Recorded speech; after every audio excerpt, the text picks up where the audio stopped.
ਸਤਿ ਸ਼੍ਰੀ ਅਕਾਲ ਜੀ ਸਾਰਿਆਂ ਨੂੰ। Very good evening to all of you. ਦੁਨੀਆ ਭਰ ਦੇ ਵਿੱਚ ਬੈਠੇ ਸਾਰੇ ਪੰਜਾਬੀਆਂ ਨੂੰ ਮੇਰੇ ਵੱਲੋਂ ਪਿਆਰ ਭਰੀ ਸਤਿ ਸ਼੍ਰੀ ਅਕਾਲ। ਮੰਡੇ ਲਾਈਵ ਅੱਜ ਤੁਹਾਡੇ ਨਾਲ ਹੋ ਰਿਹਾ। ਪਿਛਲੇ ਹਫਤੇ ਨਹੀਂ ਹੋ ਪਾਇਆ ਕਿਉਂਕਿ ਕੁਝ ਨਵੀਆਂ ਅਪਡੇਟ ਸੀਗੀਆਂ ਨਹੀਂ। ਸੋ ਅੱਜ ਫਿਰ ਮੰਡੇ ਲਾਈਵ ਤੁਹਾਡੇ ਨਾਲ 4 ਵਜੇ ਹੋਣ ਦਾ ਜੋ ਪ੍ਰੋਮਿਸ ਕੀਤਾ ਸੀ ਉਸੇ ਪ੍ਰੋਮਿਸ ਨੂੰ ਬਰਕਰਾਰ ਰੱਖਦੇ ਹੋਏ ਚਾਹੇ ਕੋਵਿਡ-19 ਦੀ ਘੜੀ 'ਚ ਅਸੀਂ ਘਰਾਂ 'ਚ ਬੰਦ ਬੈਠੇ ਹਾਂ, ਪਰ ਫਿਰ ਵੀ ਮੈਂ ਘਰੇ ਬੈਠੇ ਉਮੀਦ ਕਰਦਾ ਪਰਮਾਤਮਾ ਅੱਗੇ ਅਰਦਾਸ ਕਰਦਾ ਕਿ ਹਰ ਕੋਈ ਆਪਣੇ ਘਰਾਂ 'ਚ ਸੇਫ ਹੋਏਗਾ, ਤੰਦਰੁਸਤ ਹੋਏਗਾ, ਸੁਰੱਖਿਅਤ ਹੋਏਗਾ। ਦਿਨ ਰਾਤ ਨਿਊਜ਼ ਸੁਣੀ ਦੀਆਂ, ਖਬਰਾਂ ਦੇਖੀ ਦੀਆਂ, ਚਾਹੇ ਸੋਸ਼ਲ ਮੀਡੀਆ 'ਤੇ ਚਾਹੇ TV 'ਤੇ।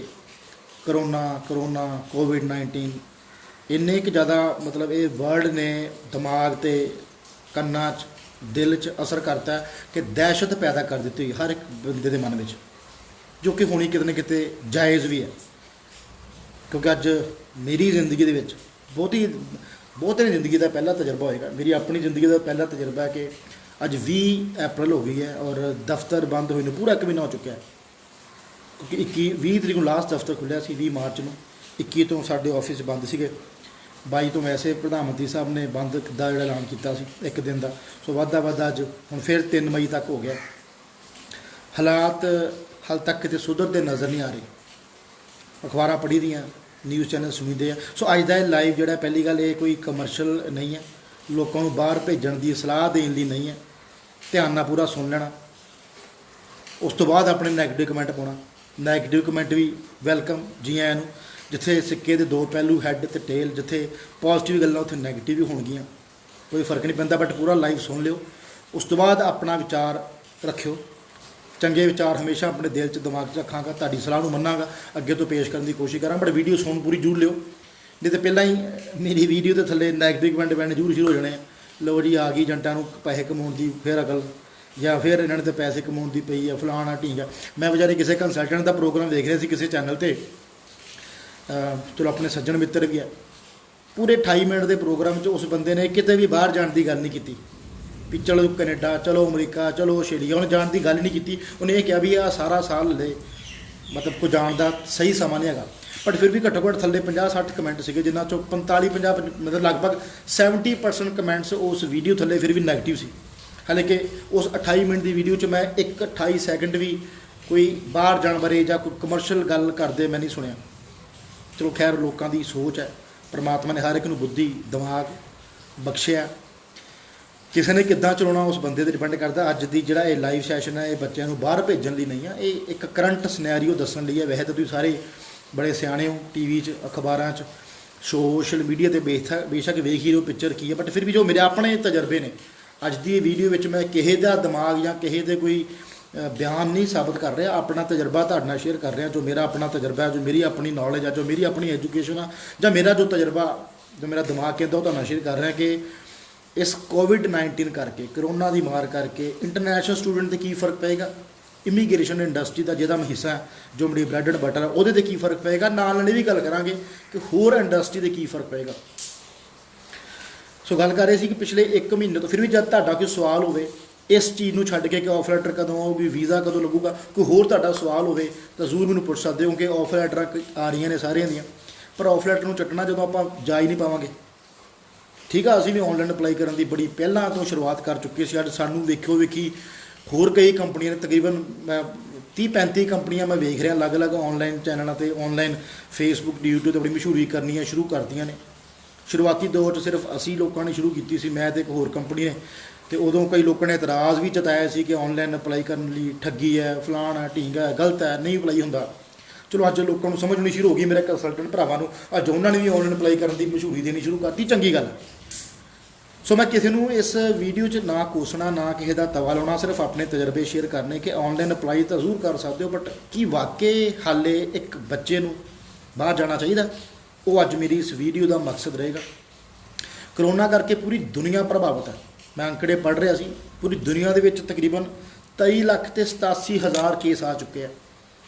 ਮਤਲਬ ਪੌਣੇ 24 ਲੱਖ, 23,87,000 ਕੇਸ ਪੂਰੀ ਦੁਨੀਆ 'ਚ ਆ ਚੁੱਕੇ, ਜਿਹਦੇ 'ਚ 1,64,000 ਮੌਤਾਂ ਹੋ ਚੁੱਕੀਆਂ। ਤਕਰੀਬਨ ਪੌਣੇ 2 ਲੱਖ, 1,64,000 ਮੌਤਾਂ ਅੱਜ 20 ਅਪ੍ਰੈਲ ਤੱਕ ਦੀ ਡੇਟ ਨੂੰ ਹੋ ਚੁੱਕੀਆਂ ਨੇ। ਜਿਸ 'ਚ ਮੈਂ ਇੰਡੀਆ ਦੀ ਗੱਲ ਕਰਾਂ ਤਾਂ 17,000 ਕੇਸ ਆ ਟੋਟਲ, ਜਿੱਥੇ ਆਪਾਂ ਕਹਿੰਦੇ ਕਿ 125 ਕਰੋੜ ਤੋਂ ਉੱਪਰ ਆਬਾਦੀ ਹੈ। 17,000 ਕੇਸ, ਫਿਰ ਵੀ ਪ੍ਰਮਾਤਮਾ ਦਾ ਬੜਾ ਵੱਡਾ ਸ਼ੁਕਰ ਹੈ। ਐਂਡ ਸਾਡੇ ਪ੍ਰਾਈਮ ਮਿਨਿਸਟਰ ਜਿਹੜੇ ਮਿਸਟਰ ਨਰਿੰਦਰ ਮੋਦੀ, ਜਾਂ ਸਾਡੇ ਜਿਹੜੇ ਪੰਜਾਬ ਦੇ ਮੁੱਖ ਮੰਤਰੀ ਕੈਪਟਨ ਅਮਰਿੰਦਰ ਸਿੰਘ, ਇਹਨਾਂ ਦੀ ਜਿਹੜੀ ਸਹੀ ਦਿਸ਼ਾ ਨਿਰਦੇਸ਼ ਹੈ ਨਾ, ਉਹਨਾਂ ਦੇ ਕਰਕੇ ਹੀ ਅੱਜ ਪੰਜਾਬ ਜਾਂ ਹਿੰਦੁਸਤਾਨ ਕਿਸੇ ਹੱਦ ਤੱਕ, ਬਹੁਤ ਵੱਡੀ ਹੱਦ ਤੱਕ ਬਚਿਆ ਪਿਆ। ਜਿੱਥੇ 125 ਕਰੋੜ ਦੀ ਆਬਾਦੀ ਹੋਵੇ ਤੇ ਕੇਵਲ 17,000 ਕੇਸ ਆ, ਜਿੱਥੇ 565 ਮੌਤਾਂ ਹੋਈਆਂ। ਮੌਤ ਖੈਰ ਇੱਕ ਵੀ ਘਰ 'ਚ ਮਾੜੀ ਹੈ, ਕਿਸੇ ਇੱਕ ਬੰਦੇ ਦੀ ਜਾਣ ਜਾਣੀ ਬੜੀ ਦੁਖਦਾਇਕ ਹੈ, ਬਟ ਫਿਰ ਵੀ ਇੱਕ ਇੰਨੀ ਵੱਡੀ ਪਾਪੂਲੇਸ਼ਨ ਦੇ ਬਾਵਜੂਦ, 125 ਕਰੋੜ ਦੀ ਆਬਾਦੀ ਦੇ ਬਾਵਜੂਦ 565 ਮੌਤਾਂ ਮੇਰੇ ਤਜਰਬੇ ਮੁਤਾਬਕ, ਮੈਂ ਫਿਰ ਗੱਲ ਕਰ ਰਿਹਾ ਮੇਰੇ ਤਜਰਬੇ ਮੁਤਾਬਕ, ਫਿਰ ਵੀ ਬਹੁਤ ਘੱਟ ਨੇ as compare to other countries. America ਦੀ ਗੱਲ ਕਰੀਏ ਤਾਂ ਤਕਰੀਬਨ ਆਈ ਥਿੰਕ 33-34 ਕਰੋੜ ਆਬਾਦੀ ਹੈ, ਜੇ ਮੈਂ ਗਲਤ ਨਹੀਂ ਹੈ ਤਾਂ। ਚਲੋ ਜਿੰਨੀ ਵੀ ਆਬਾਦੀ ਨੈੱਟ ਤੋਂ ਚੈੱਕ ਕੀਤੀ ਜਾ ਸਕਦੀ ਹੈ, ਬਟ ਇਕੱਲੇ ਅਮਰੀਕਾ ਵਿੱਚ ਵੀ ਜੇ ਮੌਤਾਂ ਦੇਖੀਏ ਤਾਂ ਸਾਡੇ ਕੇਸਾਂ ਨਾਲੋਂ ਕਿਤੇ ਜ਼ਿਆਦਾ ਨੇ।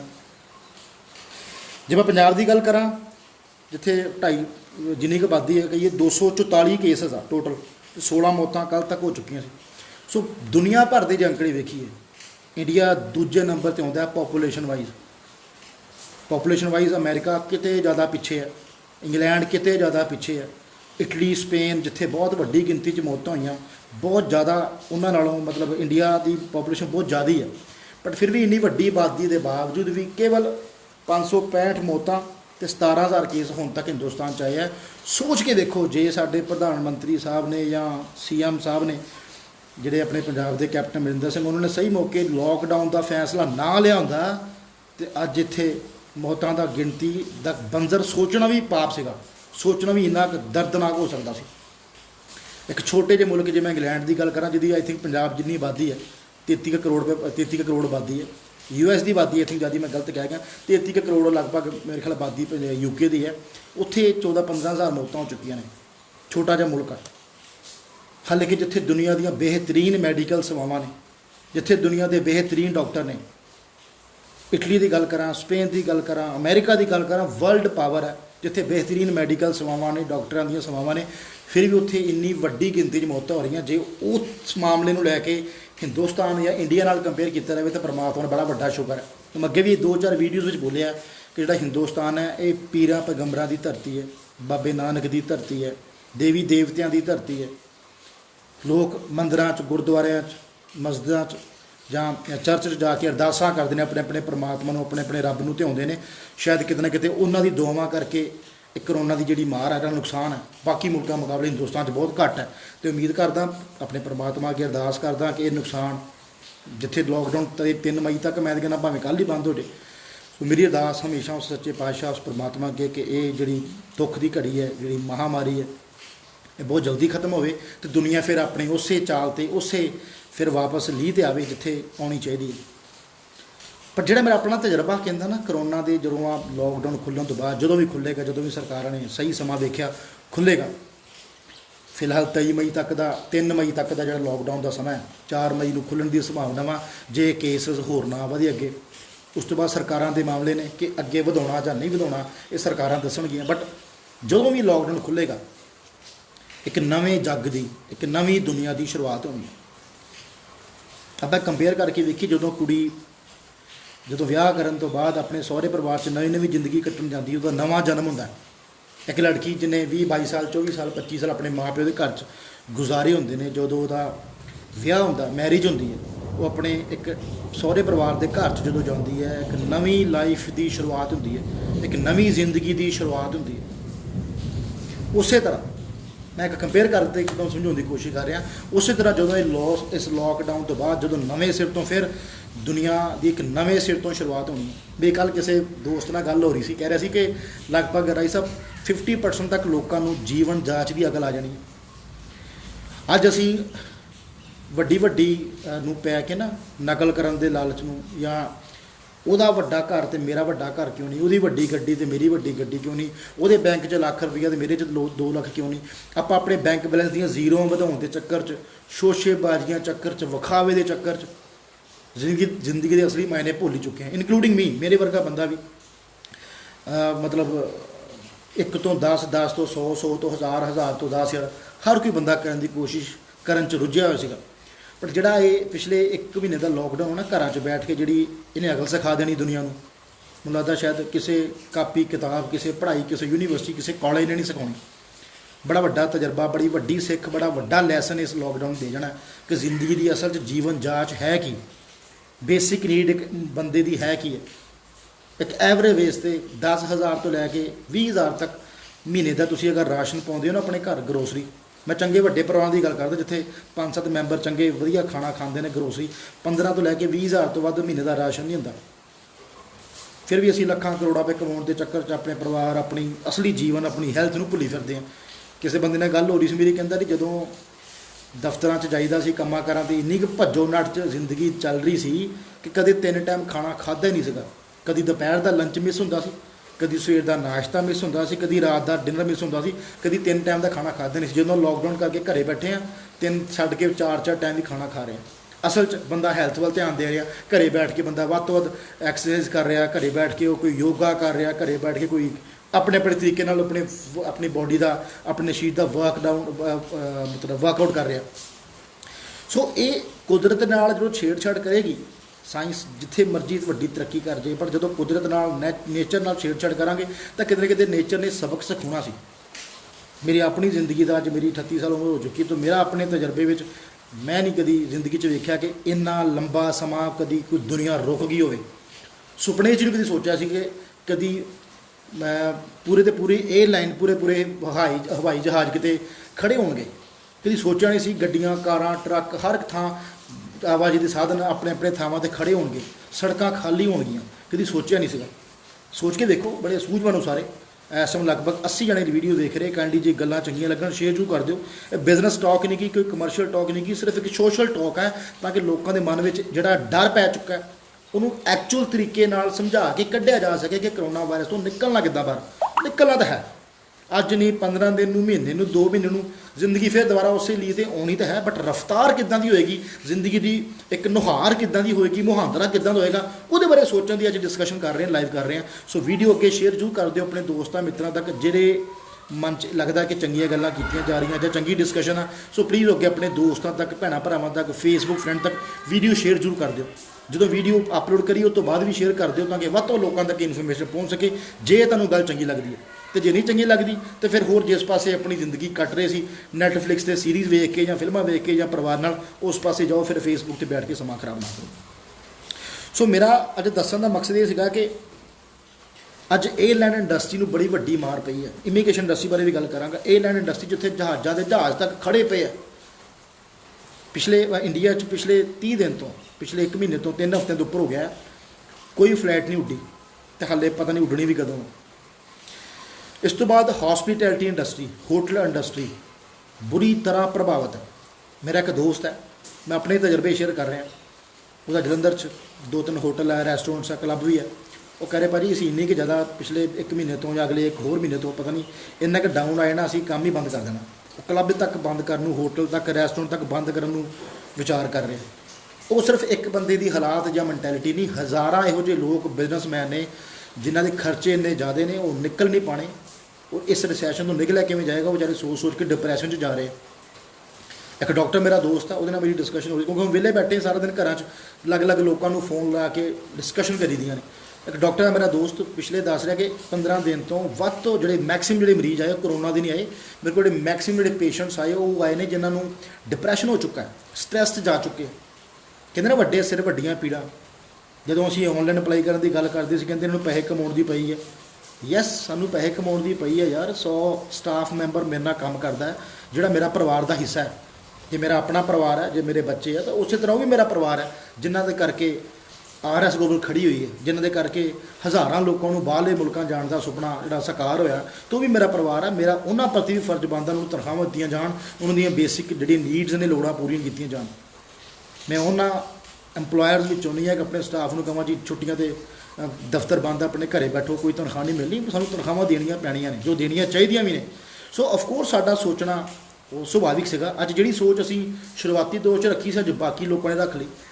एवरेज बेस पर गल करदा इमीग्रेशन इंडस्ट्री नाल किहड़ियां इंडस्ट्री होर जुड़ियां ने। एयरलाइन इंडस्ट्री जिहड़ी अज करोड़ां अरबां रुपए के घाटे चों गुजर रही है, और कुछ एयरलाइन आई थिंक भावें दिवाली तक घोषित हो जाए। ਉਸ ਤੋਂ ਬਾਅਦ ਹੌਸਪੀਟੈਲਿਟੀ ਇੰਡਸਟਰੀ, ਇੱਕ ਬੰਦਾ ਜਦੋਂ ਬਾਹਰ ਘੁੰਮਣ ਜਾਂਦਾ ਹੈ, ਉਸ ਮੁਲਕ 'ਚ ਜਾ ਕੇ ਖਾਣਾ ਖਾਂਦਾ, ਹੋਟਲ 'ਚ ਰਹਿੰਦਾ, ਉੱਥੇ ਲੋਕਲ ਕੋਈ ਚੀਜ਼ਾਂ ਬਾਏ ਕਰਦਾ, ਸ਼ਾਪਿੰਗ ਕਰਦਾ, ਟੈਕਸ ਭਰਦਾ। ਸ਼ੁਰੂਆਤ ਦੀ ਫਲਾਈਟ ਤੋਂ ਲੈ ਕੇ ਉੱਥੇ ਰਹਿਣ ਤੱਕ, ਖਾਣ ਪੀਣ ਤੱਕ, ਚੀਜ਼ਾਂ ਬਾਏ ਕਰਨ ਤੱਕ ਕਿੰਨਾ ਵੱਡਾ ਟੈਕਸ ਉਸ ਮੁਲਕ ਨੂੰ ਆਉਂਦਾ, ਇੱਕ ਸੈਲਾਨੀ ਤੋਂ, ਇੱਕ ਵਿਜ਼ਟਰ ਤੋਂ, ਇੱਕ ਟੂਰਿਸਟ ਤੋਂ। ਸੋ ਹੌਸਪੀਟੈਲਿਟੀ ਇੰਡਸਟਰੀ ਕਿੰਨੀ ਵੱਡੀ ਬੇਸ 'ਤੇ ਸਫ਼ਰ ਕਰੇਗੀ, ਚਾਹੇ ਉਹ ਦੁਬਈ ਹੈ, ਚਾਹੇ ਉਹ ਸਿੰਗਾਪੁਰ ਹੈ, ਚਾਹੇ ਉਹ ਕੈਨੇਡਾ ਹੈ, ਚਾਹੇ ਉਹ ਅਮਰੀਕਾ ਹੈ, ਚਾਹੇ ਉਹ ਯੂਕੇ ਹੈ, ਕੋਈ ਵੀ ਕੰਟਰੀ ਹੋਵੇ। ਮੈਂ ਹੁਣੇ ਇੱਕ ਆਰਟੀਕਲ ਪੜ੍ਹ ਰਿਹਾ ਸੀ ਅਖਬਾਰ ਦੇ ਵਿੱਚ, US ਨੇ ਕਹਿ ਦਿੱਤਾ ਜੀ 1 ਸਾਲ ਤੱਕ ਲਗਭਗ 33 ਸਟੇਟਸ ਨੇ, 32 ਸਟੇਟਸ ਨੇ, ਉਹਨਾਂ ਨੇ ਕਹਿ ਦਿੱਤਾ ਜੀ ਅਸੀਂ 1 ਸਾਲ ਤੱਕ ਸਕੂਲ ਕਾਲਜ ਖੋਲ੍ਹਣੇ ਹੀ ਨਹੀਂ ਗਏ, ਯੂਨੀਵਰਸਿਟੀਆਂ ਖੋਲ੍ਹਣੀਆਂ ਨਹੀਂ ਗਈਆਂ। ਮੈਂ ਇੰਟਰਨੈਸ਼ਨਲ ਗੱਲ ਕਰ ਰਿਹਾ, ਡੋਮੈਸਟਿਕ ਬੱਚਿਆਂ ਦੀ ਗੱਲ ਕਰ ਰਿਹਾ। ਉਹ ਅਗਲੇ 1 ਸਾਲ ਤੱਕ ਅਗਰ ਸਕੂਲ ਕਾਲਜ ਨਹੀਂ ਖੁੱਲ੍ਹਣਗੇ ਤਾਂ ਕਿੱਥੋਂ ਖਰਚੇ ਪੂਰੇ ਕਰਨਗੇ ਉਹ। ਉਸ ਤੋਂ ਬਾਅਦ ਜਿਹੜਾ ਬੱਚਾ ਬਾਹਰ ਜਾ ਕੇ ਕਿਤੇ ਰੈਂਟ 'ਤੇ ਫਲੈਟ ਲੈ ਕੇ ਜਾਂ ਰੈਂਟ 'ਤੇ ਅਪਾਰਟਮੈਂਟ ਲੈ ਕੇ ਰਹਿੰਦਾ ਸੀ, ਜਿਹੜੇ ਉਹ ਰੈਂਟ ਵਾਲੇ ਲੋਕ ਨੇ ਉਹ ਵੀ ਇਸ ਇੰਡਸਟਰੀ ਨਾਲ ਜੁੜੇ ਨੇ।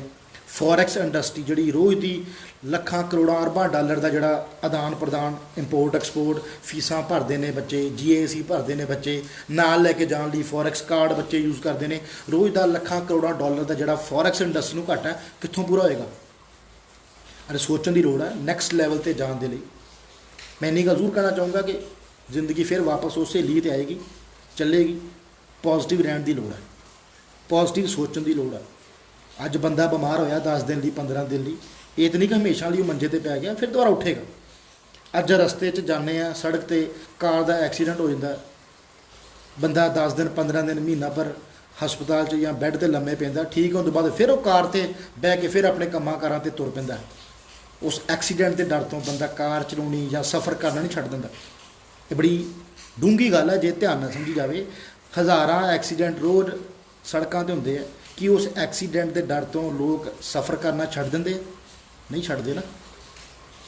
ਇਸੇ ਤਰ੍ਹਾਂ ਇੱਕ ਕਹਾਵਤ ਹੈ ਕਿ ਜਬ ਤੱਕ ਆਸ ਤਬ ਤੱਕ ਸਾਂਸ, ਤਾਂ ਜਦ ਤੱਕ ਇਹ ਸਾਹ ਚੱਲਣੇ ਲੋਕਾਂ ਨੇ ਉਮੀਦਾਂ ਰੱਖੀ ਜਾਣੀਆਂ। ਬਟ ਯੈਸ, ਇੱਥੇ ਵੀ ਗੱਲ ਸਮਝਣ ਦੀ ਲੋੜ ਹੈ ਕਿ ਜੇ ਜਾਨ ਹੈ ਤਾਂ ਜਹਾਨ ਹੈ। ਬਾਹਰਲੇ ਮੁਲਕਾਂ 'ਚ ਜਾ ਕੇ ਪੜ੍ਹਨਾ, ਕਮਾਈ ਕਰਨਾ, ਪੈਸਾ ਕਮਾਉਣਾ, ਸੈਟਲ ਹੋਣਾ, ਇਹ ਤਾਂ ਪੋਸੀਬਲ ਹੋ ਪਾਏਗਾ ਜੇ ਜੀਂਦੇ ਰਵਾਂਗੇ, ਜੇ ਸਾਡੀ ਹੈਲਥ ਸਾਡੀ ਫਿੱਟ ਹੋਏਗੀ, ਤੰਦਰੁਸਤ ਹੋਏਗੀ।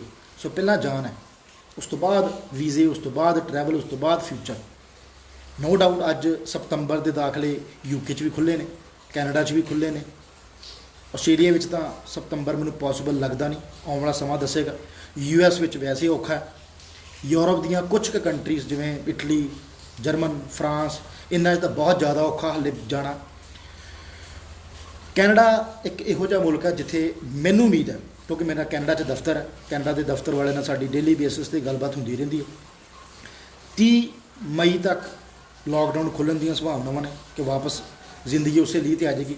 ਇਹ ਸਮਾਂ ਦੱਸੇਗਾ। ਬਾਕੀ 10 ਦਿਨਾਂ ਬਾਅਦ ਉਹ ਲਾਕਡਾਊਨ ਖੁੱਲ੍ਹਦਾ ਹੈ, ਕੈਨੇਡਾ ਦੇ ਸਾਰੇ ਫਿਰ ਉਹ ਚੀਜ਼ਾਂ ਵਾਪਸ ਉਸ ਤਰ੍ਹਾਂ ਆਉਂਦੀਆਂ ਕਿ ਨਹੀਂ ਆਉਂਦੀਆਂ, ਇਹ ਸਮਾਂ ਦੱਸੇਗਾ। ਜੇ ਸਭ ਕੁਝ ਇਸੇ ਤਰ੍ਹਾਂ ਆਉਂਦਾ, 30 ਮਈ ਨੂੰ ਲਾਕਡਾਊਨ ਖੁੱਲ੍ਹ ਜਾਂਦਾ ਕੈਨੇਡਾ ਦੇ ਵਿੱਚ, ਤਾਂ ਸਤੰਬਰ ਇਨਟੇਕ ਪੋਸੀਬਲ ਹੈ। ਇਸ ਕਰਕੇ ਉਹਨਾਂ ਸਾਰੇ ਬੱਚਿਆਂ ਨੂੰ ਨਾਲ ਰਿਕੁਐਸਟ ਇਹ ਕਰ ਦਿੰਦਾ ਕਿ ਤੁਸੀਂ ਆਪਣੀ ਕਿਸੇ ਵੀ ਕੰਸਲਟੈਂਟ ਤੋਂ ਅਪਲਾਈ ਕਰ ਲਓ, ਆਫਲੈਟ ਜ਼ਰੂਰ ਅਪਲਾਈ ਕਰੋ। ਜੇ ਤੁਸੀਂ ਕਿਊਬਿਕ 'ਚ ਪੜ੍ਹਨ ਜਾਣਾ ਤਾਂ CAQ ਜ਼ਰੂਰ ਅਪਲਾਈ ਕਰੋ। ਹਾਲੇ CAQ ਇਸ਼ੂ ਨਹੀਂ ਹੋ ਪਾ ਰਹੇ ਕਿਉਂਕਿ ਕੋਰੀਅਰ ਦੀਆਂ ਸੇਵਾਵਾਂ ਬੰਦ ਹੋਣ ਕਰਕੇ ਜਿੱਥੇ ਸਮਾਂ 1.5 ਮਹੀਨੇ ਲੱਗਦਾ ਸੀਗਾ, 2-2, 2.5 ਮਹੀਨੇ ਹੋ ਚੁੱਕੇ ਲੋਕਾਂ ਦੇ CAQ ਨਹੀਂ ਆ ਪਾ ਰਹੇ। ਤੁਸੀਂ ਫੀਸ ਟ੍ਰਾਂਸਫਰ ਕਰ ਦਿਓ। ਹੁਣ ਸਾਡੇ ਕੋਲ ਇਹੋ ਜਿਹੇ ਕਾਲਜਸ ਦੀ ਆਪਸ਼ਨ ਹੈ ਜਿੱਥੇ ਤੁਹਾਨੂੰ ਪੂਰੀ ਫੀਸ ਭਰਨ ਦੀ ਲੋੜ ਨਹੀਂ, ਕੇਵਲ $200-300 ਭਰ ਕੇ ਤੁਸੀਂ ਆਪਣਾ LOA ਲੈ ਸਕਦੇ ਹੋ ਪਹਿਲਾਂ, ਤਾਂ ਕਿ CAQ ਮਿਲ ਜਾਵੇ। ਬਾਕੀ ਜਦੋਂ ਵੀਜ਼ਾ ਅਪਲਾਈ ਕਰਨਾ ਫੀਸ ਉਦੋਂ ਭਰੀ ਜਾ ਸਕਦੀ ਹੈ। ਸੋ ਜੇ ਪੋਜ਼ੀਟਿਵ ਸੋਚਣਾ ਸੋਚਾਂ ਤੇ ਯੈਸ, ਕੈਨੇਡਾ ਪੜ੍ਹਨ ਜਾਣ ਵਾਲੇ ਬੱਚੇ ਲਈ ਸਤੰਬਰ ਦੇ ਦਾਖਲੇ ਦੀ ਜਾਂ ਵੀਜ਼ੇ ਲੈਣ ਦੀਆਂ ਚੰਗੀਆਂ ਸੰਭਾਵਨਾਵਾਂ ਨੇ। ਪਰ ਬਾਕੀ ਫਿਰ ਰਿਪੀਟ ਕਰਦੇ ਹਾਂ, ਆਉਣ ਵਾਲਾ ਸਮਾਂ ਦੱਸੇਗਾ। ਜੇ ਗੱਲ ਕਰੀਏ ਆਸਟ੍ਰੇਲੀਆ ਦੀ ਜਾਂ US ਦੀ, ਹਾਲੇ ਸਮਾਂ ਦੂਰ ਹੈ।